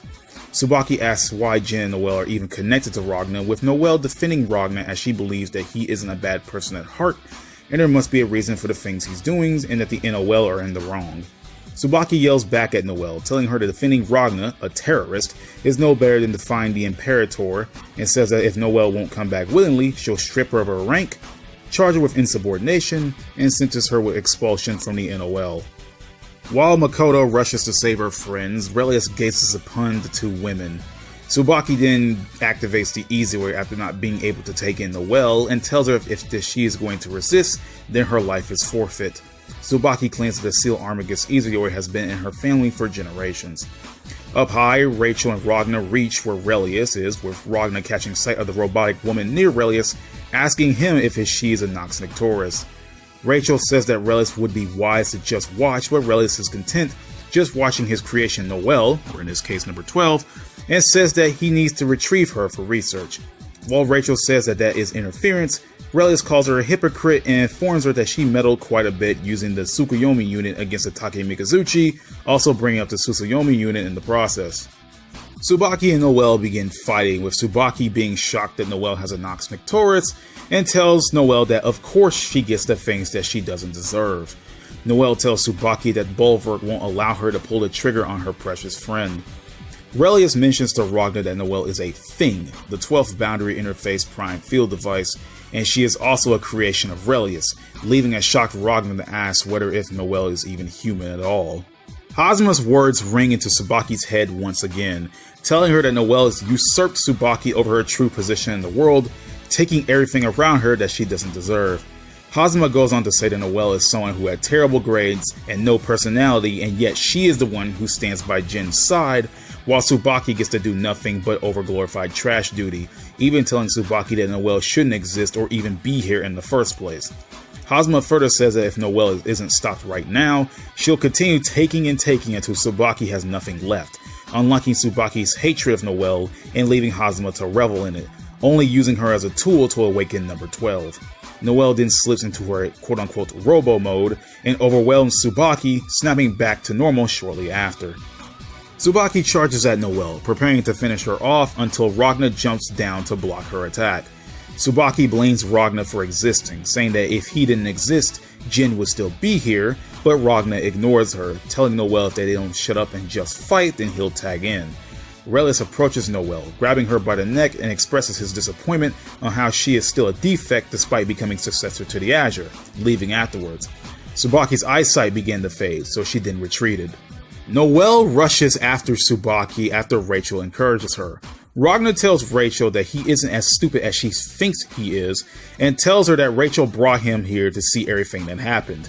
Rachel tells Ragna that the smelting is a complete yet on Noelle, in answer to him saying that Noelle had different eyes than his sisters. Rachel tells Ragna that now he knows the truth, he must do something, and with that, she leaves. Hazuma is at first angered that none of the girls are dead yet, but shrugs it off, saying that now he'll have to do things himself. Noelle catches up to Tsubaki, noticing the red-haired woman's blank eyes. Tsubaki informs Noelle that using the Easy steals all light from the user's surroundings, and that she needed the Easy to keep up with Noelle and Jin. Tsubaki tells Noelle that she is much more amazing than she gives herself credit for, while Noelle says that Tsubaki is kind, dependable, and a friend that Makoto and Noelle herself loves very dearly. Tsubaki confesses that she wishes that Noelle would just vanish from her life, but Noelle still says that she loves Tsubaki, even after she just recently tried to kill her, and that Tsubaki didn't want to kill her, only following the orders given to her. Tsubaki decides to forget what happened here, but next time she will finish her orders, leaving Noelle alone in the rain. Makoto finally catches up to Noelle, with Noelle running into Makoto's arms, crying, which caps off the episode.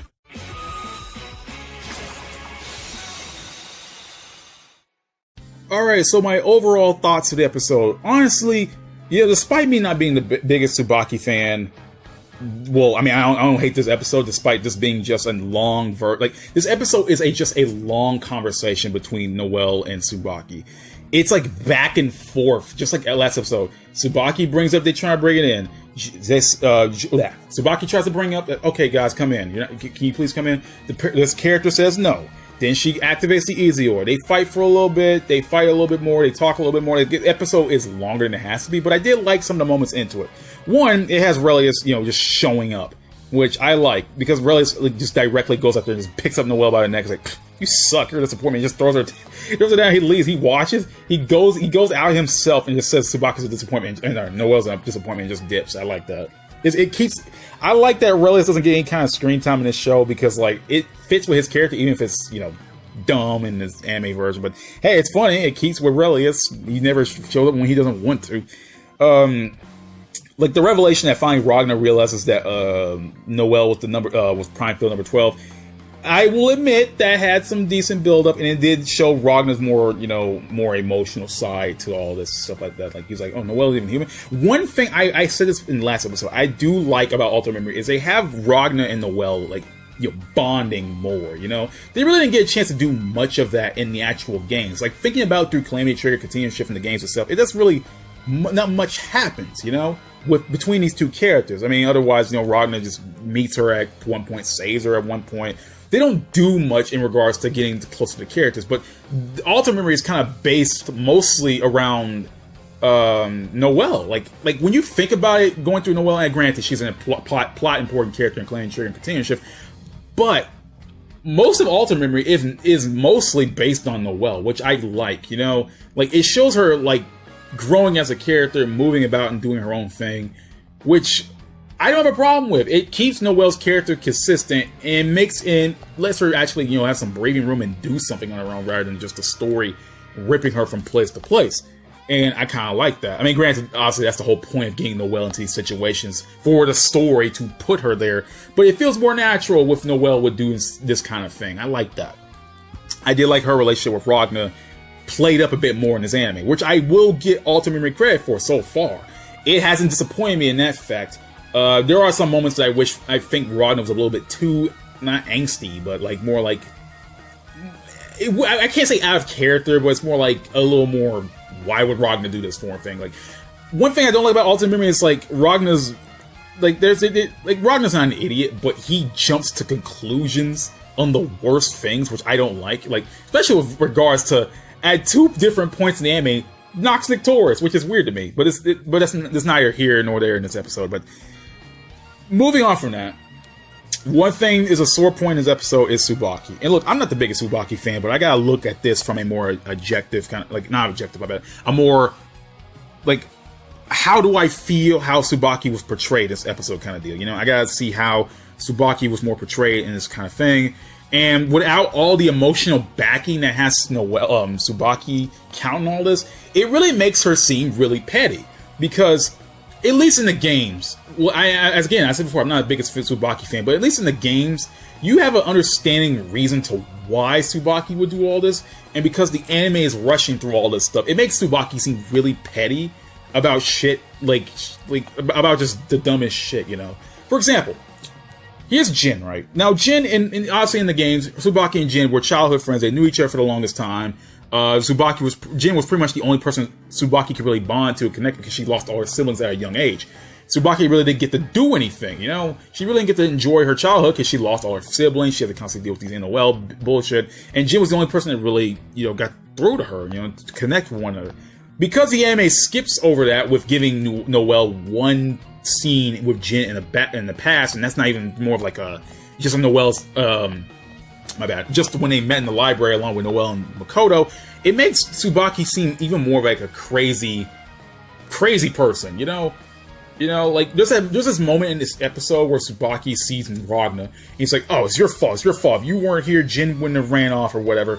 And then, like, you know, I'm sitting here like, okay, one hand, it's like, you know, dumb, because, like, you know, obviously Jin ran off on his own. He ran off his own the moment he heard Ragna. Okay, now she's blaming Ragna for this one instead of, like, you know, thinking, why would Jin leave? You know, that never really came across her mind. Like, why would Jin leave? She's only been looking for information. She never really tried to understand Jin's point of view. Now, she did in the last episode. She tried to ask why Jin would even do this, but she really didn't go and elaborate further than that and just said, well, I guess I gotta take you in because it's Imperial Order, man. Like, Tsubaki, there's not much of a struggle between Tsubaki in this anime than what she was in the games. She just kind of flies off the handle a little bit too quickly for my taste. And it makes her seem really, really crazy. Now, it's trying to build up that Noelle and Tsubaki obviously doesn't want to do this, but outside forces are making her do this. Imperial Order and Hazama. They're trying to play to the fact that, you know, these things are making Tsubaki do this thing. And obviously, you know, using the easy way is another problem. And it's trying to, you know, put Tsubaki in more of a tragic light, but it makes her seem crazy, you know? It makes her seem crazy, especially with the Jin-centric stuff. Now, with Noelle, it also seems kind of crazy because, you know, Noelle, you know, obviously Tsubaki's going around. It's like, okay, Noelle, why are you hanging out with Ragna Bloodedge? You're a criminal. Where's Jin? You know, blah, blah, blah, blah, blah, blah. And, you know, Tsubaki's on this order. It's like, man, I don't, like, she originally said, I don't want to do this. I don't want to do this. But the moment she sees her friends, it just switch immediately flicks. Like, oh, well, I guess I got to do this shit. Obviously, you know, it's supposed to be like Tsubaki in the game. She was supposed to be, you know, she's part of the Yayoi family duodecim. They're pretty strict about this shit. You know, the Imperial Order, Imperator's orders are absolute. Don't get me wrong, I understand that point in the game. Don't get me wrong, but it just seems like Tsubaki is just utterly crazy. They don't emphasize the point about the Imperator because you don't see the Imperator in this game, aka, I'm not going to say it, but you guys already know who it is. You don't really see the quote-unquote Imperator to the end. So you're kind of just having Tsubaki talk about this person who we don't even really know of yet, who is giving out all the orders and stuff like that. I mean, like Hazama could be the leader of the NOL, and it would make more sense because at least she's getting orders directly from him rather than just this invisible being that we won't know of. And obviously, the Imperator won't show up until the end of the Continuum Shift parts, which is literally the last episode. So you won't know shit. Well, granted, the Imperator does show up in like episode 11, but it's not really given that much emphasis upon it. It just made Tsubaki over-glorify the Imperator, despite we don't know shit about the Imperator. We know less about the NOL than half of the characters in this version already. We already know this NOL is just like this superpower. That's all we know. We don't know who's leading it, other than the Imperator, but we don't know who the Imperator is or whatever, blah, blah, blah, blah, blah, blah.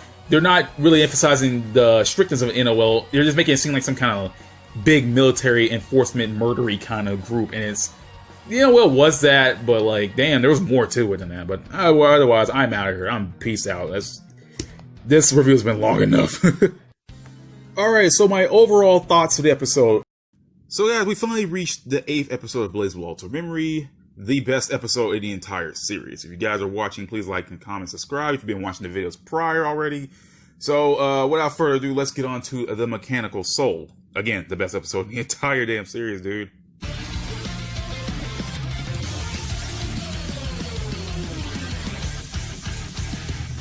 So the episode begins with Hazuma walking through the sewers, talking about Ragna's meddling in his plans of causing chaos in the world.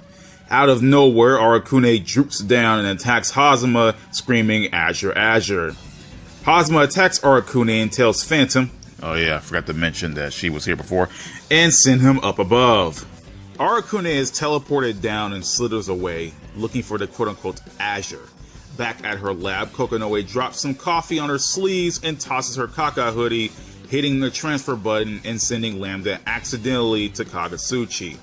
Arakune arrives to her location and attacks her. This scene makes me laugh. Just look at it.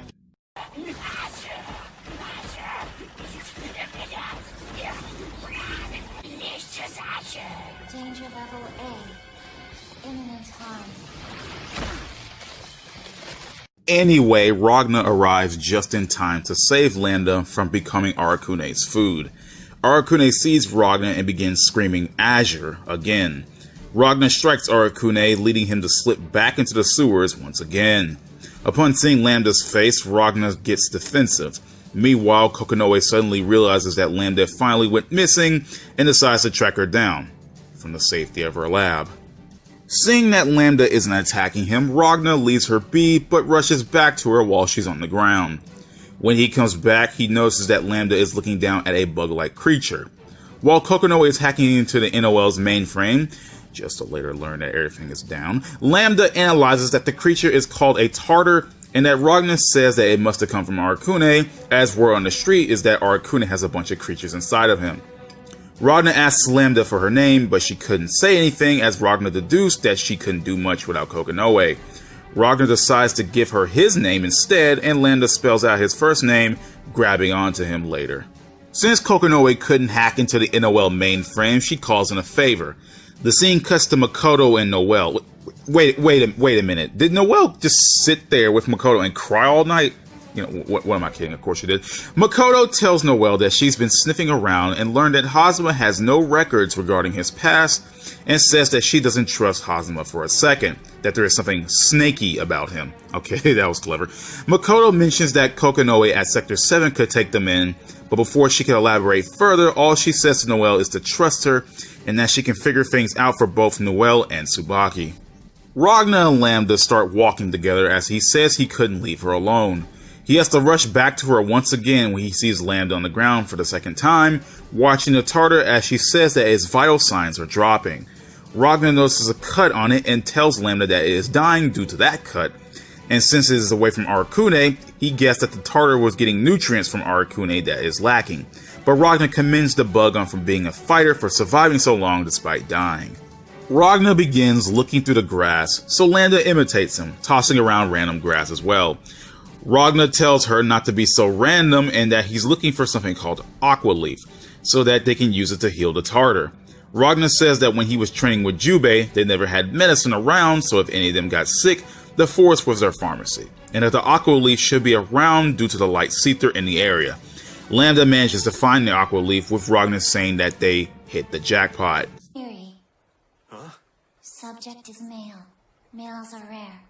Therefore, he's worth saving. You're asking why I helped? It's not like I had some big reason to do it. The way I look at it, I just let something that was alive keep on living. All of us die someday. End of story. But that doesn't mean you have to let it happen like you don't give a damn either way. You fight it, tooth and nail, you know? And if you can't win that fight by yourself, it's alright if somebody else tags in and lends a hand.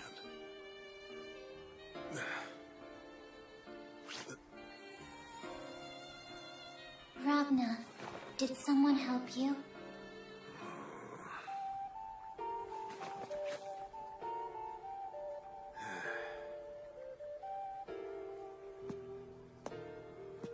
Yeah, a couple of someones. Wouldn't be here today if they hadn't. Lambda offers Ragna the Aqua Leaf when the Azure Grimoire starts leaving him in pain, but he tells her that the leaf isn't going to help that. He takes the leaf, turning it into a grass whistle, making a song. Interested, Lambda paces back and forth in front of Ragna, with Ragna handing her the grass whistle, letting her try it out. The song that Lambda plays is bad, but the Tartar danced along with it. Ragna tells her that she needs to be more gentle to play a song, but Lambda wonders what the word gentle means. As the wind starts blowing, Lambda brushes up against Ragna, telling him that she was cold. Lambda notices that the Tartar has died and asks Ragna what she could do. Ragna says that she doesn't have to do anything but keep his memory alive in her soul. If it fades away, she should let it, as she would have done right by him. Lambda asks what a soul is, and Ragna says that he doesn't know exactly where it is, but it is something that makes you feel warm when you're happy and cold when you're sad. Ragna tells Lambda that she was real gentle with the Tartar as she lays it to rest. Tager spots Lambda with Ragna and informs Kokonoe about it. Tager takes Lambda and Kokonoe thanks Ragna for keeping an eye out for her. Ragna tells Kokonoe to let him know who Lambda is, and Kokonoe says that she took the 11th Prime field device and put the soul of Nu in there, making her a living weapon. Kokonoe reveals to Ragna that Lambda's purpose is to be used against Terami, and that they're looking for Noel to bring her into Sector 7 before Terami could get to her, because if he does, he is going to smelt her. Ragna vows to protect Noel as he remembered the words he told Lambda, to keep something living, to keep on living, and that Noel should count as well. Meanwhile, Hazma and Phantom meet up with a sleeping woman with purple hair, opening her eyes as the episode ends.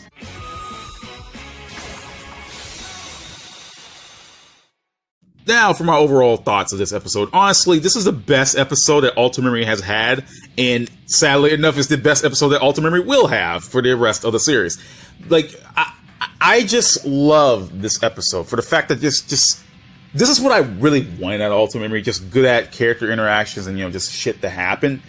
Ragna and Lambda's whole, moments here may not progress the plot too much, but it's nice to see Ragna come out of his shell more, and especially with Lambda. Lambda's a character who really doesn't know anything, regarding human emotions at least. And she's kind of, being this robotic tool under, Kokonoe, so it's nice to see her get out of that, even though Lambda's only been around for a few episodes. But it's nice to see Ragna, come out of his shell more. Dealing with Noel, he starts to crack a little bit, starts to, stop being his angry, aggressive, edgy self. It just shows that Ragna's a lot deeper and, more kind underneath, under the surface. So it was nice that this episode happened. And I like the fact that this episode kind of had to translate over well to the actual games. See, Lambda was a character in the main BlazBlue games that really didn't, have much personality in regards to Continuum Shifts. If anything, she was just a blank slate, until the very end where, Nu's feelings kind of came through the surface.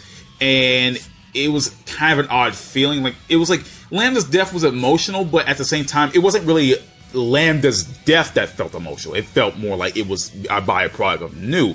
And considering that schizophrenic kind of feeling, you feel like well, which one is it? Is it Nu or Lambda? Which one should I care about? That's the problem.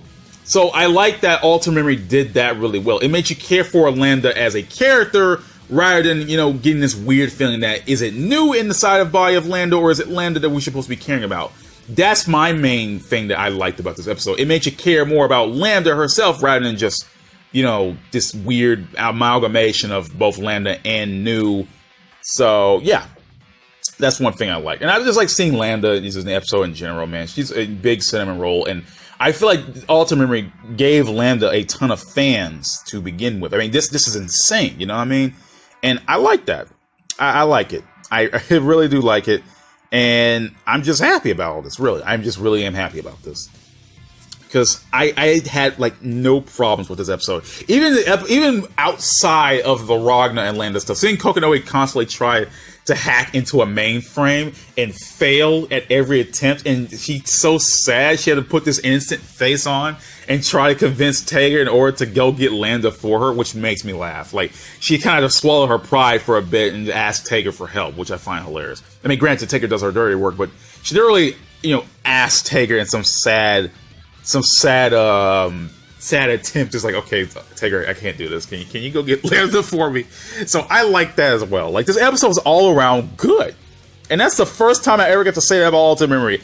The episode was good. I actually have no complaints about this episode. Honestly, none at all. I guess one complaint, and if I were, I guess I'd say one complaint, is Arcana himself. Now, Arcana is a character that doesn't really have much standing in the main BlazBlue plot. It doesn't really matter. But seeing how Arcana just droops in, attacks Lambda, droops out, that's just... And funny enough, Arcana is one of the Calamity Trigger original characters. So the fact that Arcana doesn't appear until episode 8 of Ultimate Memory, which is baffling to me, considering they had to rush through the first 2 episodes of, Ultimate Memory, which are the Calamity Trigger bits.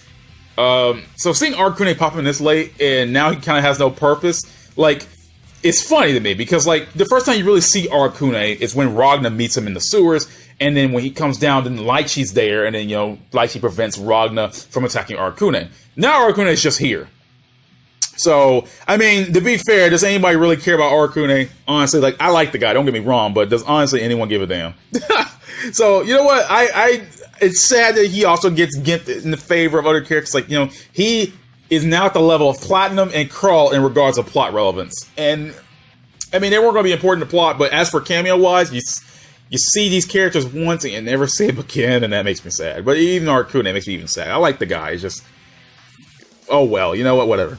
He's just there. Hazma makes him go attack. But it does give a hint that Hazma has something to do with the Azure, because Arcana attacks Hazma screaming Azure, Azure. So it does hint that Hazma does have something to do with the Azure, which I do like. Even if Arcana doesn't have to do anything himself, at least it drops a hint for what's going to happen later. So I guess he wasn't all a waste, But yeah, that's what I like. I really did like this episode. I feel like if anyone had a favorite episode of BlazBlue Ultimate Memory, this would be it. And it gives a hint, finally showing off who the goddamn Imperator is, even if they don't drop her by name. So I like that as well.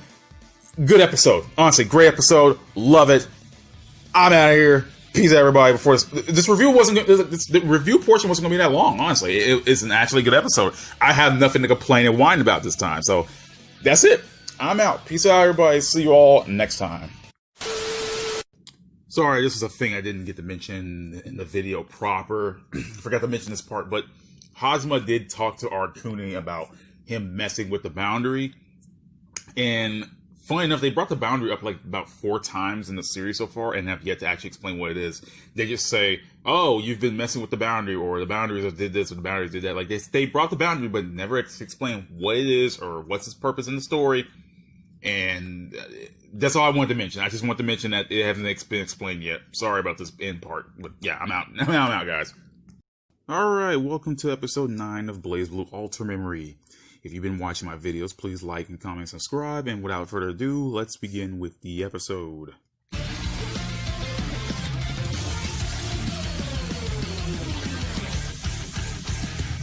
So the episode begins with Hazma talking to the Imperator, the purple-haired woman from the last episode. He says that the NOL's Praetorian Guard's loyalty was tested, and they gave up their souls willingly, cutting to a monolith-like structure. Hazma also claims that the Takamagahara are unable to see both Izoi and the Imperator. Meanwhile, Ragna is still looking for Noel, Makoto and Noel are trying to rendezvous with Sector 7, and Jin heads straight for Ragna. Down in the sewers, Lychee encounters Hazma and prepares to strike. Hazma tells her to look back, and when she does, she sees Arcana, who she rushes to and calls Roy. Hazma says that Arcana is the result of tampering with the Boundary's power, and that he isn't the man he used to be. Hazma then gives Lychee a choice, to change Roy back to the way he originally was. Makoto and Noel arrive to the Praetorian Guards' barracks, with Makoto saying that the NOL branch of Kagatsuchi is a ghost town and that no one is around. Makoto tells Noelle that she'll give her some info, but only if Noelle promises to get herself to safety, and Noelle agrees. Makoto claims that the Kagutsuchi Noelle branch was completely empty and that there was a quote-unquote giant altar at the top, connected to the cauldron down below, and she believes that Hazama killed all the guards.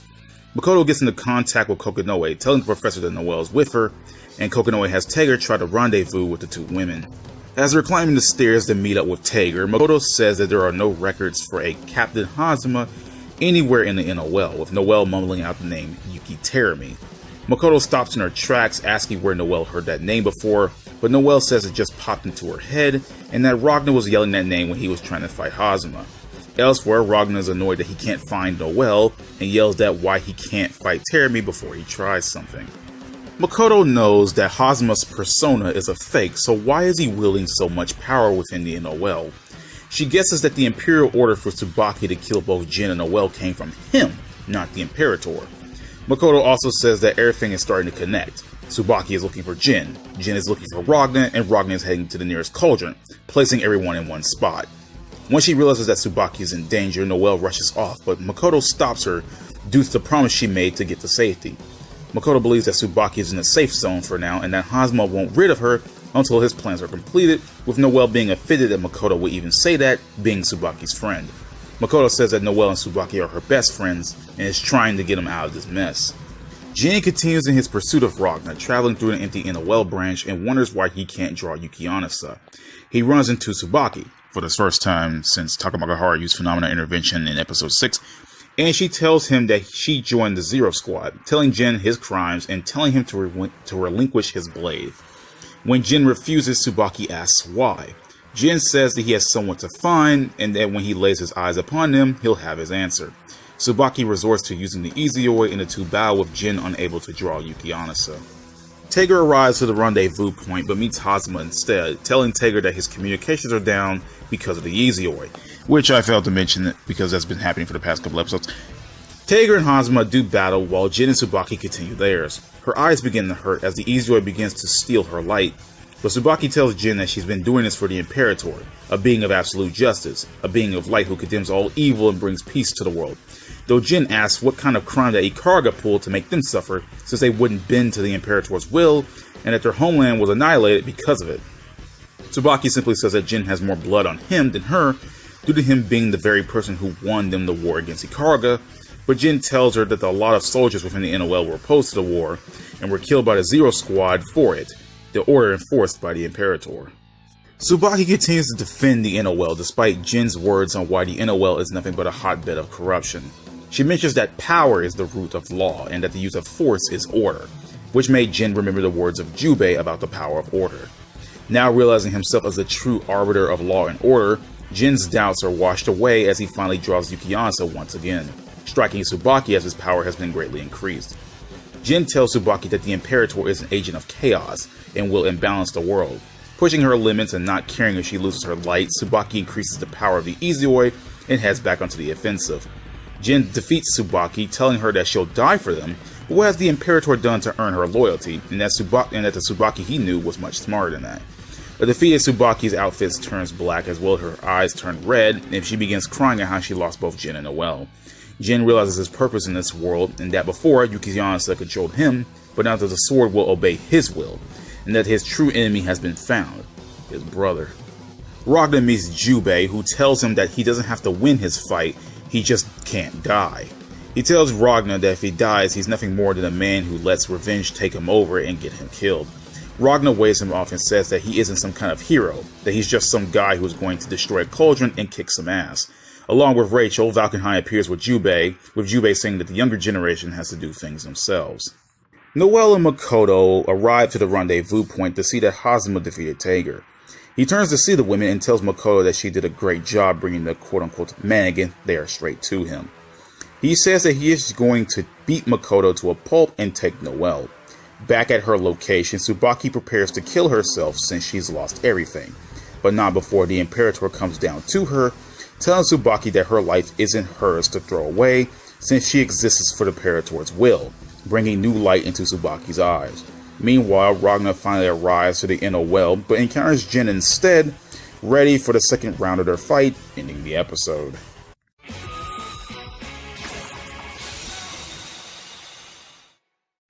right, now for my overall thoughts of the episode. It wasn't good. It wasn't good, dude. Like, I like the little mystery parts about, oh man, Tsubaki and, I'm sorry, not Tsubaki, Noelle and Makoto running around, wondering why everything's so, like, empty. I mean, they're spending most of their time talking, so that's not really interesting, but yeah, just walking around the Noelle branch just for, like, the entire episode, looking for people, and I'm like, shit, this is boring. So then you get, like, let's see here. You get to the points where, like, Jin is walking and trying to find Ragna. Now, Jin looking for Ragna, you figured he would do something else right now. You know, we all know that Jin was looking for Ragna. He, you know, finds him, he quote-unquote finds himself. And, see, Jin's little one, you know, trying to be this quote-unquote true arbiter of law and order shit comes flat out of nowhere.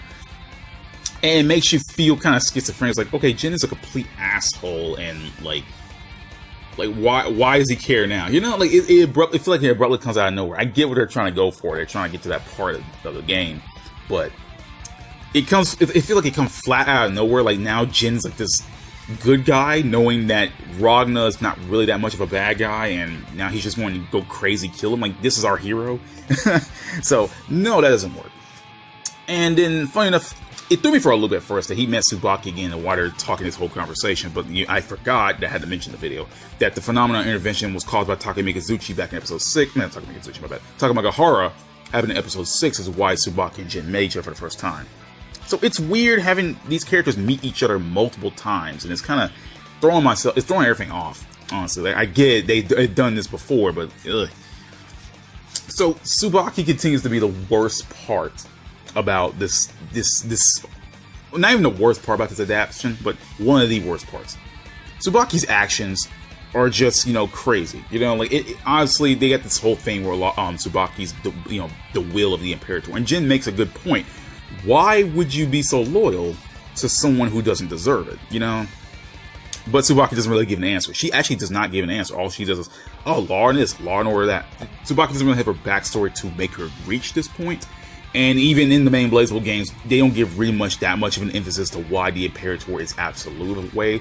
They kind of just make Tsubaki this loyal, somewhat fanatic person for no reason.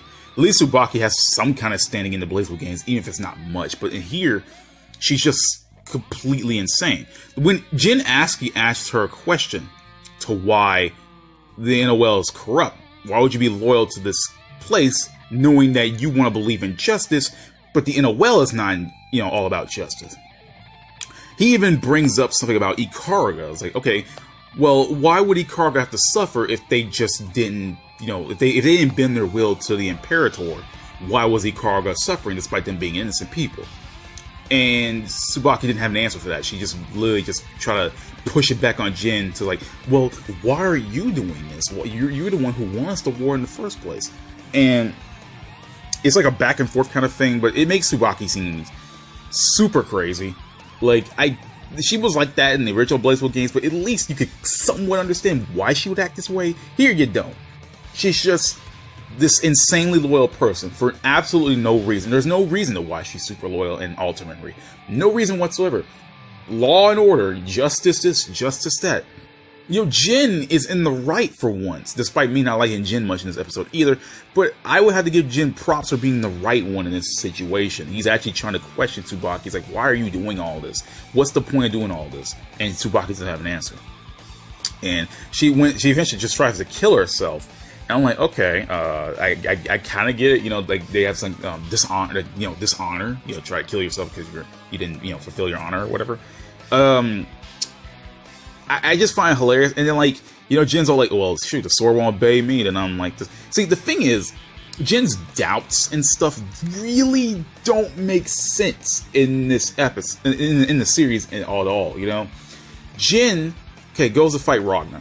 He gets his ass kicked and ends up in the hospital, right? He breaks out of the hospital, he meets up with Bang, gets his ass kicked by Bang, and it's showing that Jin's doubting himself. Why? Is he not? They didn't really go into elaborate. Why is he doubting himself? Is he not strong enough to fight back anybody? Like, the only thing that really delved on much with Jin is his pursuit of Ragna, and those two kind of don't clash well with each other because, you know, Jin doesn't care. He'll just run to Ragna and kick his ass. Well, he tried to kick his ass at least, but There was an episode where he met Bang, right? And even so, it doesn't really correlate all that well. I mean, it's trying to put Jin on a high platform, but regarding his personality, it doesn't work, you know? Because, like, the moment that Jin meets Ragna again, there's no, there's no more maturity on his part, you know? Like, he gains the power of order. Okay, he gains the power of order. He's stronger now. He's showing his more mature side of Tsubaki, but the moment he sees Ragna, it goes down too. And again, granted, that happens in the main BlazBlue games, but it just seems completely out of nowhere. Like, there's no, nothing to him. Like, now he's like, oh, now I'm the true arbiter of law and order. I'm on the high ground now. And I think it's because of Tsubaki being around that makes Jin look like a better person. And he's not. I feel like it's because of Tsubaki looking as bad as she is, makes Jin seem like he's on the high ground when he really shouldn't be. And that's how I see it. Again, I've been having that feeling about Jin for forever now. But it makes, knowing how Tsubaki is completely insane and in the wrong now, it makes Jin, this person who shouldn't be saying the things he's saying, who shouldn't be acting like he's on the high ground now, look better than Tsubaki, you know? Like, it just makes it seem like that. But other than that, this whole episode was, it was meh. It was not, it was meh, dude. Like, honestly, I honestly couldn't, and there was, a bunch of scenes where Ragna's pissed and punching the wall, and that happened, 4 times the entire episode. Because I don't know if it's, some kind of weird running gag, but he's just damn, I can't find the well. Damn, I'm in the well branch. Damn, I can't find the one. Ugh. This episode was a mess, man. It wasn't even a mess in a funny way. It was just a boring mess, though. I don't know, man. You go on, I get they were trying to go for it, trying to, bring up more mystery about, oh, who the hell's Hazma? Who the hell's Terumi? They're trying to go off and find their friends, and, Makoto's hanging out with the well, trying to figure out why the inner well branches are empty. They're hinting towards the monolith, and blah, blah, blah, blah, blah, blah. But there are some parts of this, actually all of the episode is just not right. Just Lichi and Arcana meet, so far in, it doesn't even matter for these two characters anymore, honestly. This is the point where, this is a point in the damn, games. Actually, not even the point in the games. This is actually a part they had to throw from Calamity Trigger all the way into the Continuum Shift parts. Lichi meeting Arcana now means nothing. It's just a checklist they had to put off, oh shit, we forgot that, better put that there. And then, yeah, I get the whole, I think I'm done. This episode wasn't good. It wasn't good. So, yeah, that's it. I'm out, everybody. Peace. Man, it's hard to believe we've made it to episode 10 of BlazBlue Alter Memory. I have 2 more episodes to go. Damn. Hard to believe it, but yeah. We can finally get into episode 10 and do this review and breakdown of BlazBlue Alter Memory. Yay! 2 more episodes.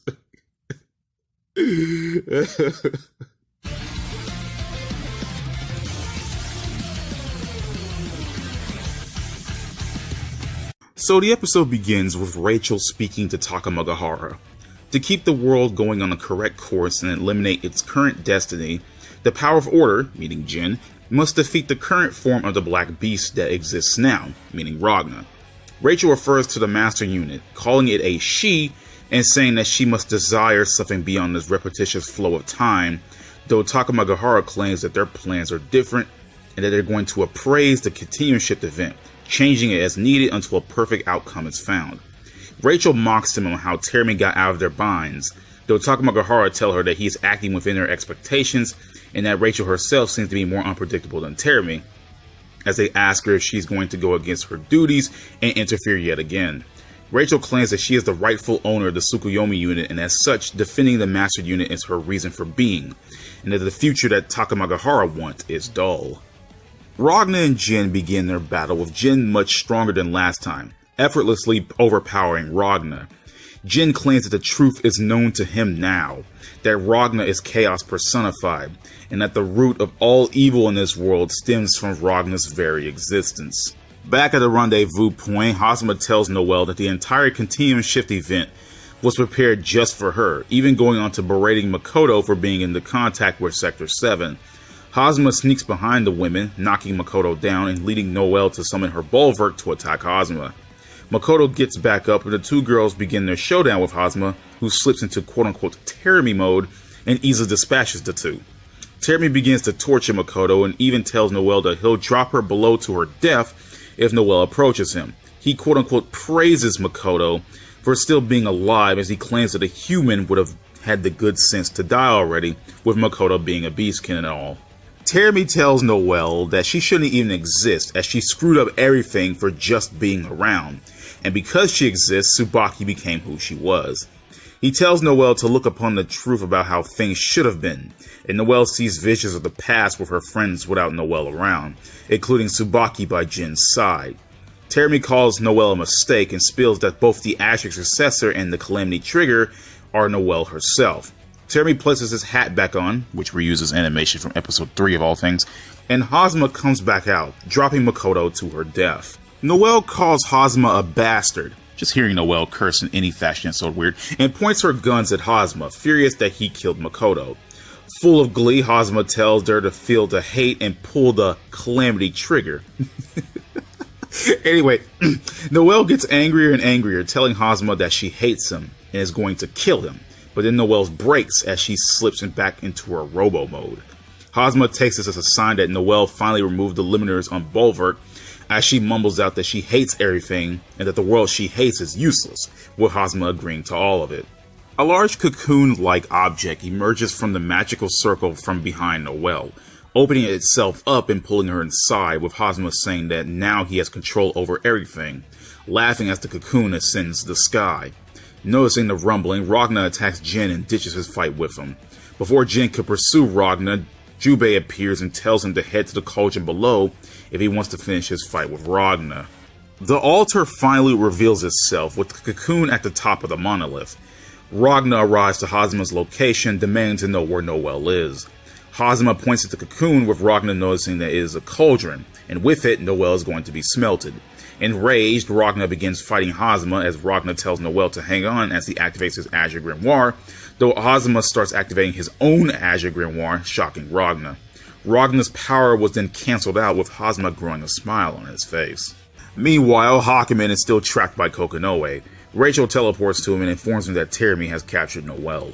Hakumen tells Rachel that if he is released, he'll just strike down Noelle once this is all over, which will repeat the looping time cycle once again. And while that doesn't sit well with Rachel, losing the master unit is not an option. Hakumen agrees and Rachel unseals him, teleporting back to the NOL branch and allowing Hakumen to chase after Terumi. Afterwards, Rachel feels fatigued and says that undoing Kokonoe's restraints wasn't easy. Out of nowhere, a red circle appears beneath Rachel and Nago, dragging the two down below, though Rachel had managed to teleport Gi away in the nick of time. The Imperator arrives with Phantom, telling Rachel that the circle was magic, and a shocked Rachel glances over at Phantom. The Imperator says that spectators should stay in the audience and not out on the stage to steal the plot, telling Rachel that she'll close the curtain on this show. After the credits, Ragnar wonders why his Azure Grimoire isn't working. He then remembers Trinity and Rachel's words on not to fight Terumi under any circumstances, with Terumi dropping the bomb that he was, in fact, the creator of the BlazBlue, ending off the episode.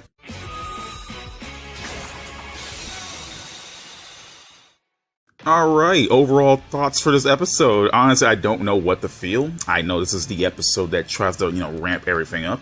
There are like two battles happening at the same time, with Ragna and Jin going at each other, even though they really don't do much. See, the thing about Ragna and Jin's fight is that I find it hilarious that now Jin was the one having the upper hand. And since Ragna had to bail in order to go off and find Terumi, I feel like at this moment, the fight could have been insane, right? Ragna was getting his ass kicked when he couldn't, when he didn't use his Azure. So I wondered if the anime would let the fight go on more if Ragna would have won, And I find it hilarious. I just find it hilarious. Jin was kicking his ass. Like, Ragna had like no chance, and I just find it hilarious that the fight kept going on. And like, damn, he would have lost. You know what? I feel sorry, right? I feel sorry for Makoto in this episode because she was like, all she was trying to do was help Noelle get the hell out and, help Noelle out. And she got tortured for the whole episode and then supposedly dropped to her death, which I feel bad for Makoto. Though there are some weird animation things happening in this episode. Like, there's some scenes where Makoto had blood on her face, and then cut some scenes where she didn't have blood on her face, but then cut back to the scenes where she did have blood on her face. Like, there's a bunch of weird animation oddities in this episode that keep reusing animation for different parts of the show.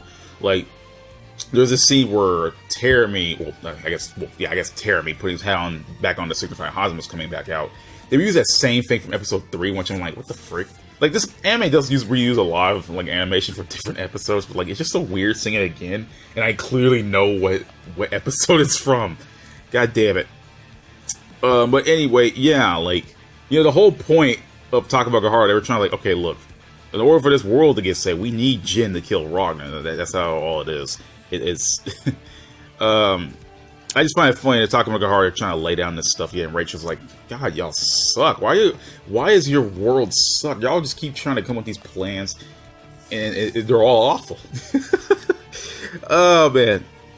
But yeah, obviously, Hazama / Terumi is the highlight of the episode, because of course he is. I mean, like, she's just straight up telling everyone in the eyes, like, look, okay, we're not going to beat around the bush, okay? Noelle, you're the Calamity Trigger and the Azure Successor at the end. He make jokes about, oh man, Noelle, you're going to shoot me? You better pull the Calamity Trigger. I just laughed because I was like, okay, that is something he would definitely say. It caught me off guard, but it made me laugh at all the moment. So he lays it on, try to lay it on thick about how Noelle shouldn't exist, right? He says Noelle shouldn't exist, and you know, because she exists, that Tsubaki became the way she is. Again, they still haven't said why Noelle shouldn't exist yet. I hope they get that in episode 11 and 12, because like it just feels weird to say, oh, Noelle, you shouldn't exist, now you're being smelted. And we already know Noelle was already the 12th prime field device. They let that bomb drop in episode 2, and now it's coming to full fruition now of all times. But yeah, so, and like hearing Noelle call like the curse at Hazama in any form, like hearing Noelle curse in any form is just so weird. You know, I swear to God, it's like hearing Rachel curse, because I think I've heard Rachel say like one curse word like ever in BlazBlue.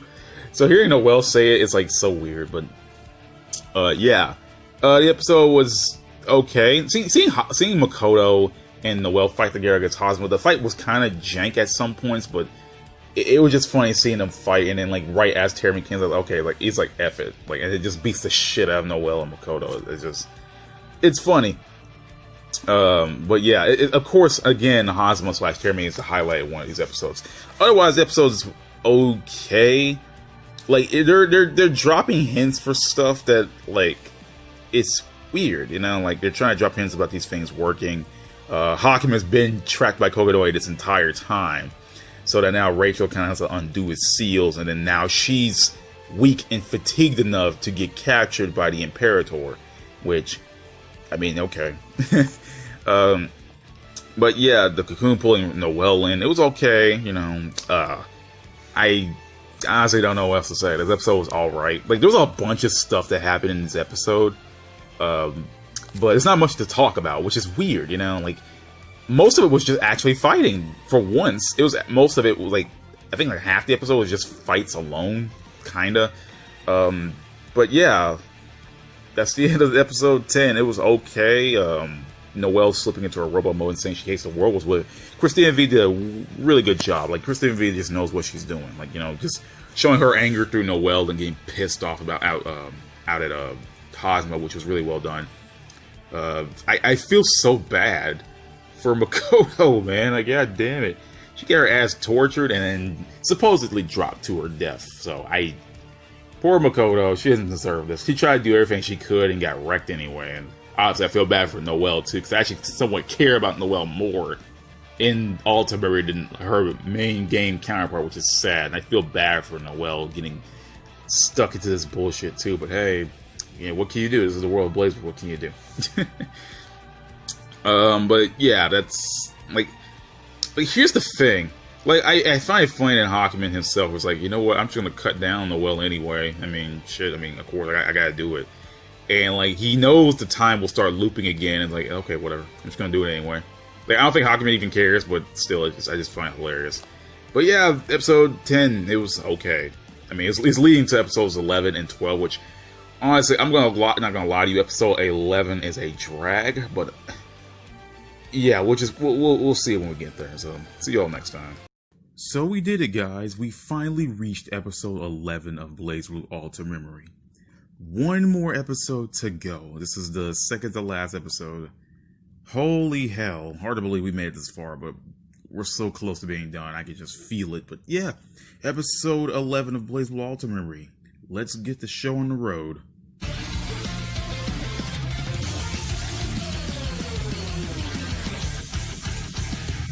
So the episode begins with Ragna and Teremy beginning to fight. Ragna felt a strange sensation from the Cocoon and says that it is the heartbeat of the Black Beast, with Ragna asking Teremy if he was creating another one. Teremy dismisses the idea, simply saying that the Black Beast was nothing more than a failure and the result of a cauldron going haywire. Teremy decides to tell Ragna a story since Noel is still being smelted.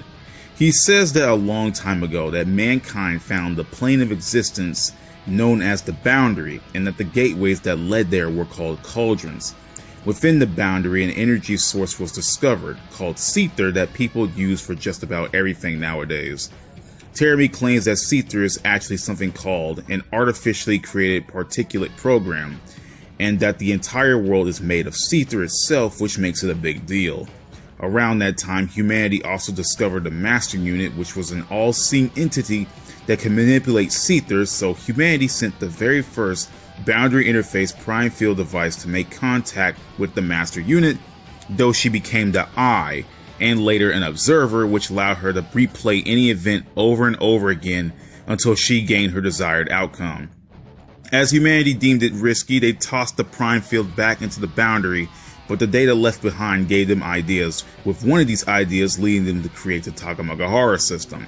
The Takamagahara gave the boundary interface prime field device a new purpose, to kill the Master Unit.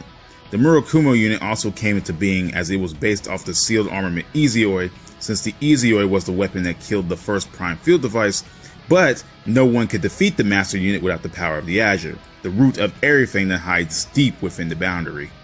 Teremy says that it wasn't much, but he managed to steal some of the Azure, going on to creating the Azure Grimoire, though neither he nor Ragna have the real BlazBlue. Teremy goes on to say that the Azure Grimoire and the Murakumo unit didn't fuse the way he wanted to, so that resulted in the creation of the Black Beast. Teremy claims that Noel doesn't need the Azure Grimoire as she is the perfect prime field device with the true Azure already within her.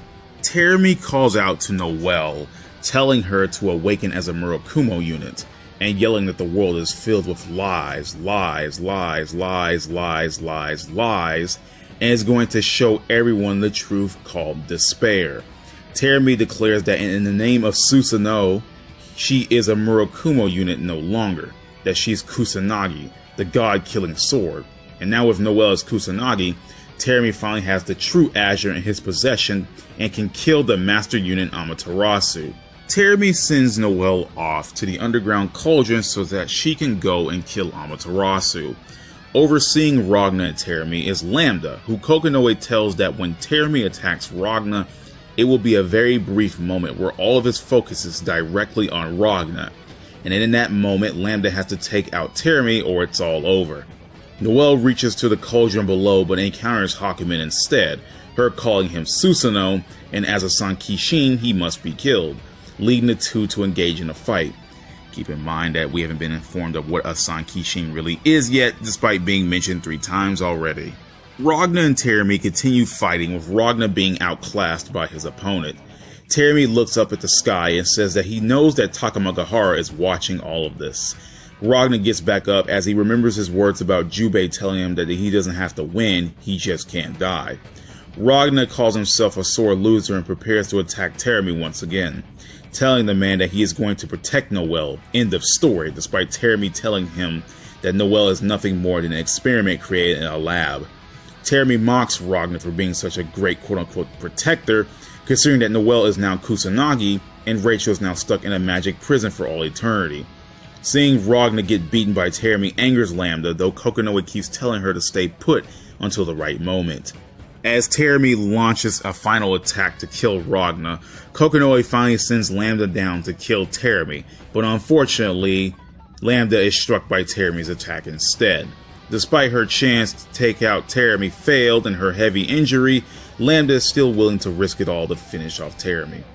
Terami mocks Kokonoe and says that he's going to play rough with Lambda just like he did to Kokonoe's mother. Which I find it funny, this is the second time Kokonoe's mom was mentioned, and we have yet to say it's actually the Great Sage 9, but whatever. Lambda's final attack is easily brushed off by Terami and is struck down by him, falling into Ragna's arms. Ragna demands Kokonoe to teleport Lambda back, though Kokonoe says that Lambda has taken too much damage for her to even do anything about it. Out of nowhere, Nu comes back to the surface through Lambda to talk to Ragna. Nu says that she remembers all the moments she had with Ragna through Lambda, and at peace, Lambda/Nu dies and fuses with Ragna, with Kokonoe saying that Lambda connected her idea engine with Ragna, and Ragna telling Lambda why did she have to die for a man like him. Kokonoe tells Ragna to use the idea engine as Ragna activates his Azure Grimoire, even though Terami claims that he'll just shut it down again. Despite this, Ragna begins to overpower Terami and go on to defeating him once and for all. Down and nearly out, Terami goads Ragna on to kill him, but before he does, Guy flies to Ragna and warns him that Rachel is in danger. Ragna heads off, leaving Terami on the ground, for some reason. Noelle and Hakumen continue their quote-unquote fight until Noelle notices Jin in the room, with Jin wondering if Noelle is still herself or not. He tells Hakumen that all he wants to do is kill Ragna and he won't let anyone stand in the way of denying him of that.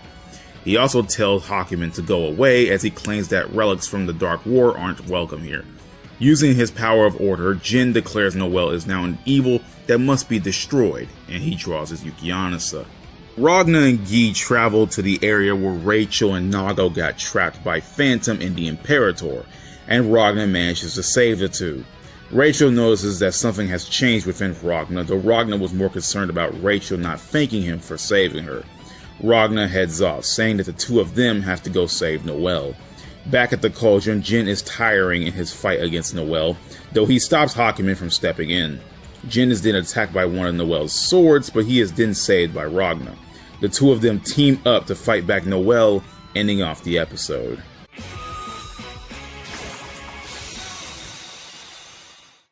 And now for my overall thoughts of the episode. You know, honestly, I don't know what to say. I am not much of a fan of this episode, because most of it is just like Terami talking, right? He spills the entire story of the world of BlazBlue. And again, he does something like that in the games, but at least with the games that had build up to this moment, right here is just like everything you need to know, like at the last minute.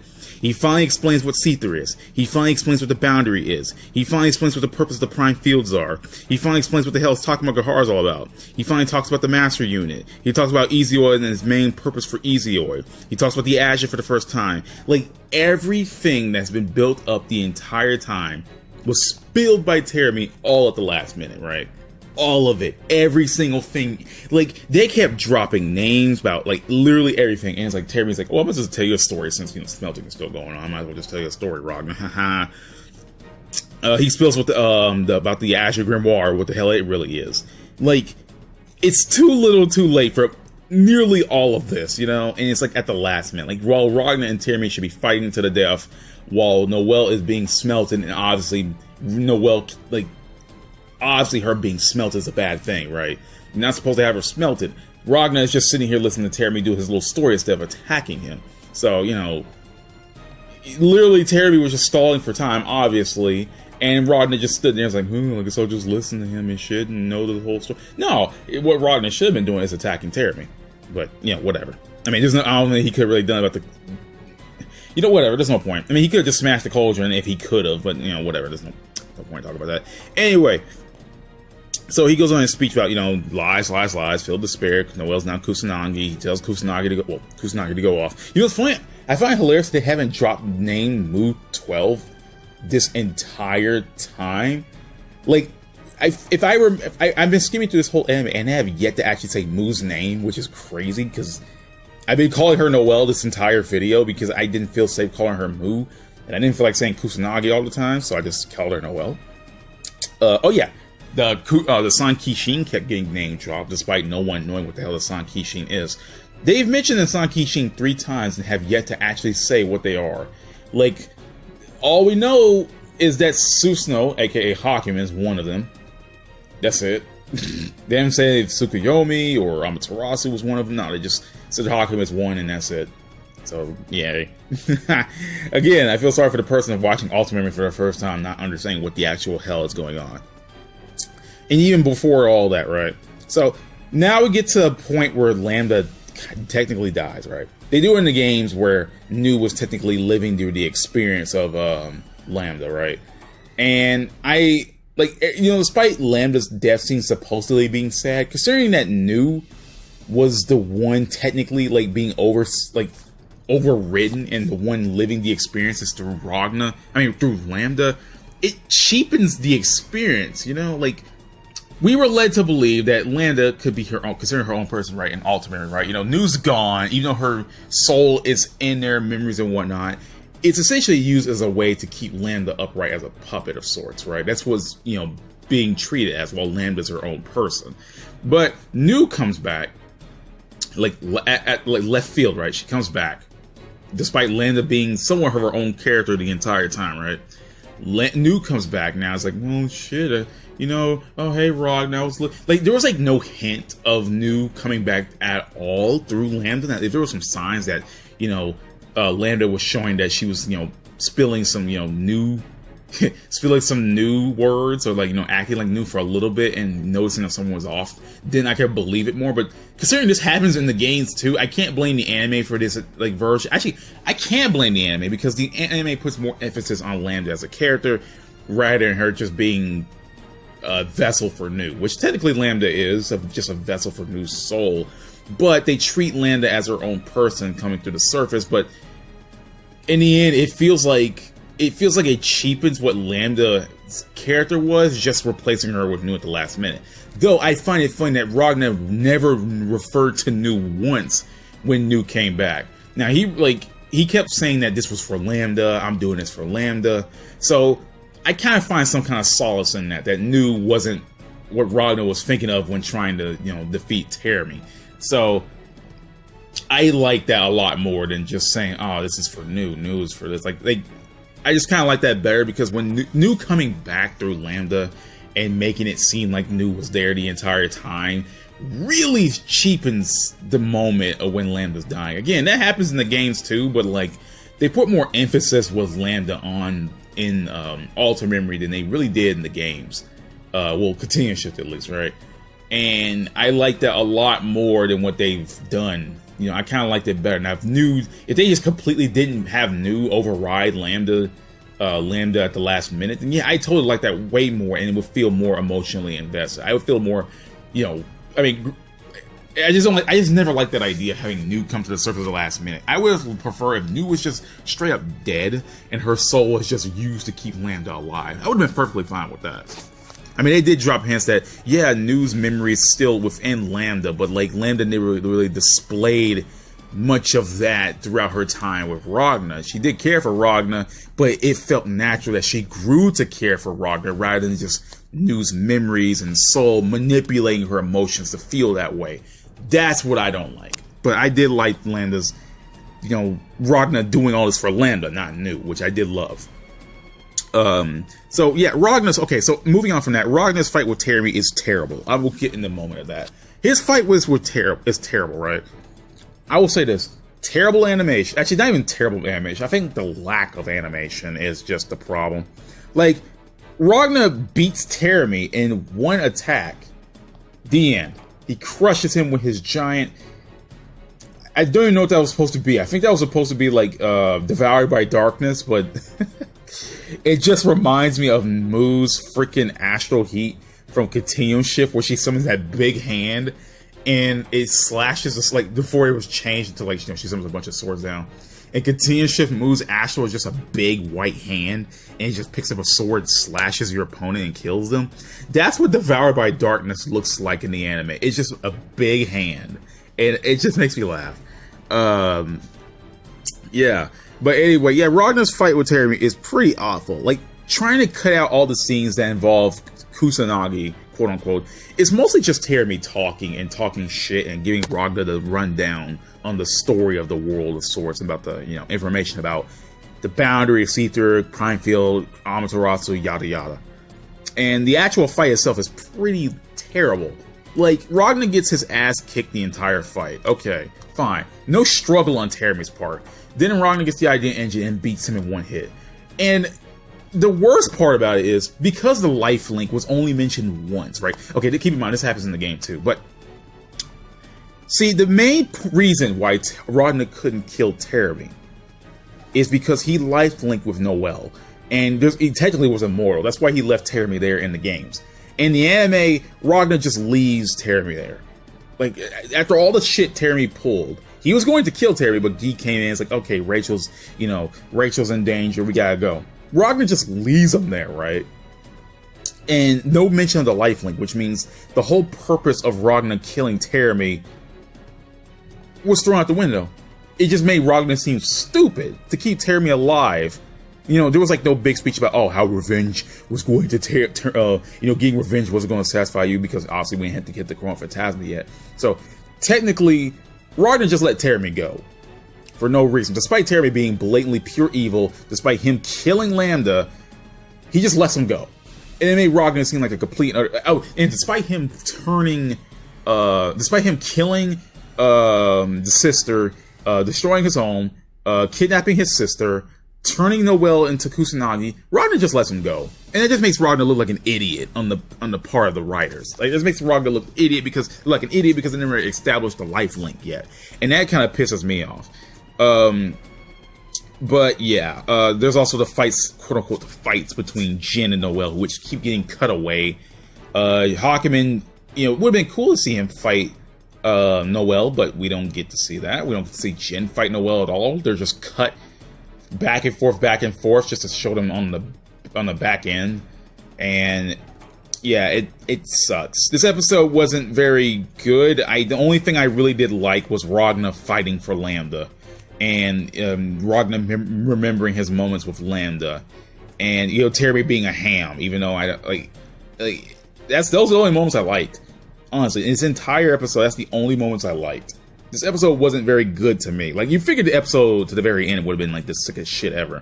Ragnar gets to fight, gets to showdown with Terami. He gets to kick his ass. Terami gets to go on his crazy speeches. Epic showdown, the final battle for Final Destiny, Lambda's death. It's not very good.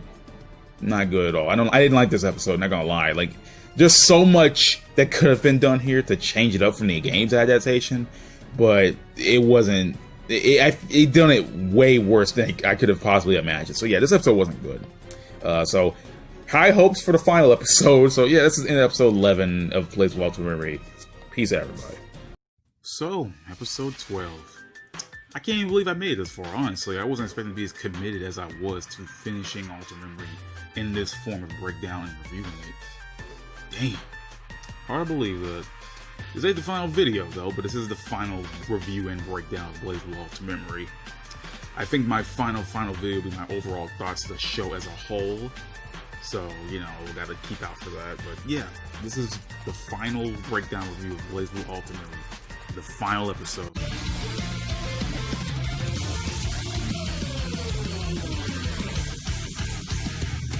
So the episode begins with Ragnar heading off to save Noelle, even though Kokonoe claims that there is no way of saving her in this state, and that Rachel says that Noelle is now beyond even her own power. Ragnar asks what will happen if Noelle goes into the cauldron, with Rachel telling him that if she does, the world will end, since that is Noelle's purpose, to destroy. Jin and Ragnar continue their battle with Noelle, with Ragnar telling her that she's just Noelle, not Kusanagi nor the God Killer's sword. As the three battle, Rachel and Hakumen are watching over them. Rachel remembers a conversation she had with Ragnar before he confronted Noelle. She tells Ragnar that the Azure Grimoire functions essentially like a cauldron, and with it, Ragnar can easily shatter Noelle's soul, and if he can't, Hakumen will be ready to cut her down. Back in the present, Hakumen tells Rachel that she knows that Ragnar and Jin can't win, and if Rachel says if they can't, he can cut Noelle down, something Hakumen gladly agrees to.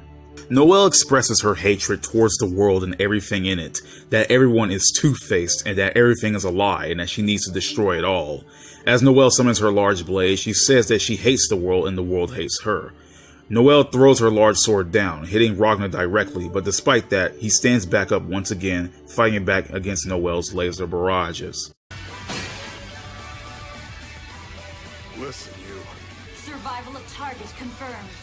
Readying barrage.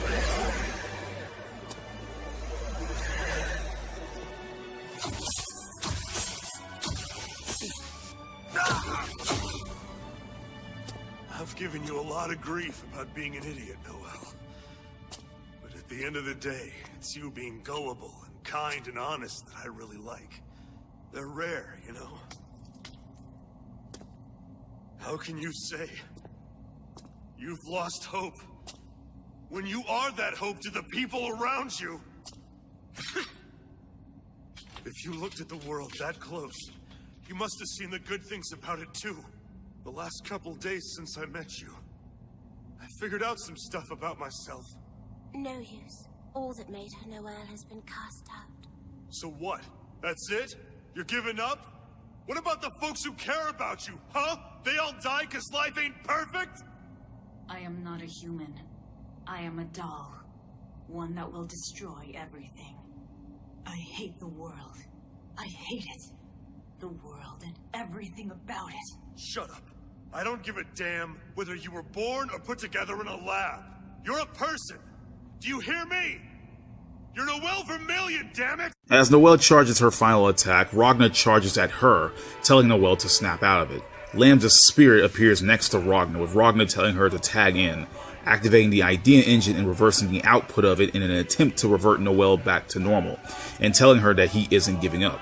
All the while, Takamagahara have been observing the act, and Kokono is saying that Ragna's act is impossible.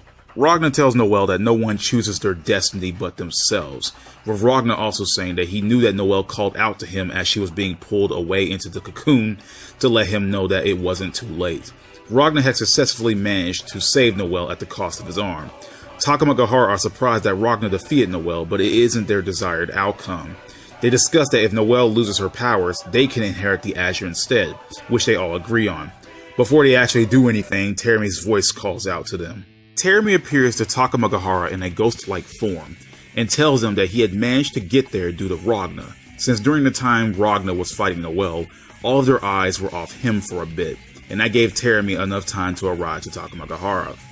One of the Takamagahara members tells Terami that since Noelle is down for the count, Terami's existence should be nullified, but Terami says that he found a workaround, shocking another Takamagahara member, asking Terami if he had awakened her.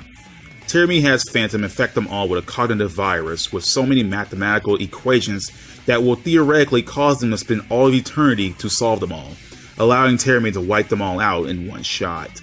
The light comes back to Noelle's eyes, as well as her green eye color, as she tries to apologize for all the things she said, but Ragna stops her, telling her that he already forgives her. Rachel congratulates Ragna on saving Noelle, calling him a brute but a gallant one. Jin gets up and calls Ragna brother, which shocks Noelle, asking if the two are brothers. She also notices Ragna's missing arm, crying into him as she tells him that he is supposed to have 2 arms and calling him a dummy, being a callback to when she cried into him on episode 2. Hazama and Phantom drop into everyone, with Hazama informing the group that he had managed to take down Takamagahara, shocking Rachel and Hakumen. Rachel tells Hazama that beyond Takamagahara's gaze, he shouldn't even exist, but Hazama tells her that it is thanks to Ragna that he is still out and about, that he could have killed him when Ragna had the chance to, but didn't. Oh my god, thank you so much for bringing that up. Before Hazama could do anything else, Relius appears and tells him that he is in her presence, as the Imperator's voice rings in the area. Hazama respectfully bows to her as the Imperator arrives. Ragna is shocked to learn that the Imperator has the same face of his sister, now finally being named Saya. Her presence causes Noelle to fall over, and Hakumen wastes no time trying to attack the evil group, being stopped by Lychee's staff and attacked from Tsubaki, revealing that Lychee has also joined the side of the villains. Noelle asks Tsubaki on why she joined the villain's side, but Tsubaki simply says that the Imperator is her only light now, and that everyone that defies the Imperator must be destroyed, including Noelle. The Imperator says that now with Takamagahara gone, the Continuum Shift event is gone. All possibilities have been eliminated so that only one string of events can occur, and that the day of ruin is coming.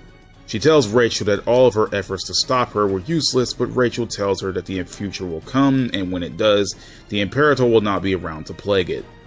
The villains leave, though Ragna is still trying to come to terms with the fact that Saya is the Imperator.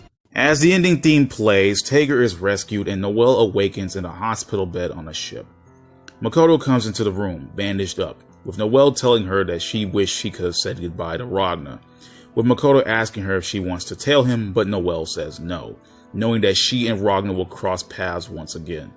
Jubei meets up with Jin and tells him that if he wants to master the power of order, Jubei's doors are always open, which later shows Jin tailing Jubei. Kokonoe also creates a brand new arm for Ragna to replace the one he had sacrificed in his fight against Noelle. Rachel mentions to Hakumen that Takamagahara would have looped time forever in the goal of its favored outcome, and as a spectator, Rachel could do nothing but watch the dull events take place. But a miracle happened in the form of Ragna and Noelle, changing the course of fate and putting time on a new yet unknown destiny. The two had changed as well, and things began when Ragna's BlazBlue made contact with Noelle, and with that they carved a new bond. Hakumen says that Terame and the Imperator are out and about, and that he'll carve a new destiny for himself by taking them out. Relis and Hazama are standing over a cauldron, watching as New 13 slowly comes back into being, as Relis says that New is the closest he ever got to perfection with the Prime Fields, with Hazama telling her that she'll make a great, quote-unquote, sword of Izanami. The curtain falls as it has so many times before, but this time it rises again to reveal a new tableau. No one can say what awaits us in this new world, not even one such as I. But I know you will be at the heart of it, Ragna. Special delivery for good guys! Coming in hot! Tal's tagging along, good guy! Lucky you! Huh? What the hell? Cat person told Tal to go where good guy goes, so here she is! Tal bets we'll have all sorts of adventures, meow! We're gonna munch on omnoms Tal's never even seen before! Stay home! Hell, you're gonna come anyway. Uh-huh!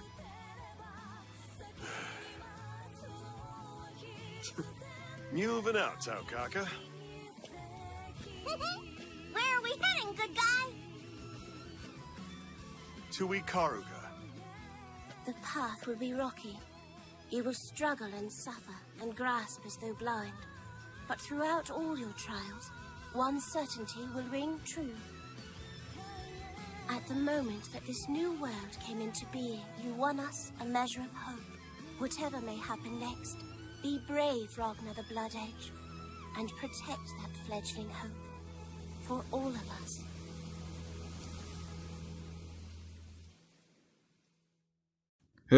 My overall thoughts, huh? Oh, how do I feel? How do I feel about the ending? Honestly, I don't know if I can even say much about it. Honestly, I feel kind of sad that it's all over, really. Normally I'd be like, this anime sucks, so I'll look at this, look at that, but I don't know, it's some strange way I'm gonna kind of miss doing these videos. The episode itself, it had problems, it did, but I kind of enjoyed it, you know? Seeing, like, Makoto come out of nowhere despite her death, like, I wish they could explain that. I wish they could explain how they rescued Tager, but, you know, whatever. I did like the Ragna scenes trying to get Noelle back to grips, you know, coming back to normal. I did like Lambda being seen one last time as Ragna overclocked the idea engine. I really did like that they actually put that into the anime, because they never really did so in the games, which I did like. Terame screwing around with Takamagahara was pretty well done, which I found hilarious.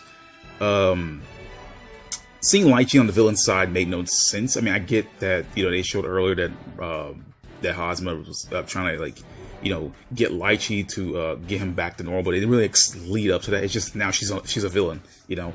It didn't imply that she would join his side to get Arcana back. She didn't say anything after that. Like, she kept her mouth shut, honestly, and it kind of seemed like a waste on Lychee's part.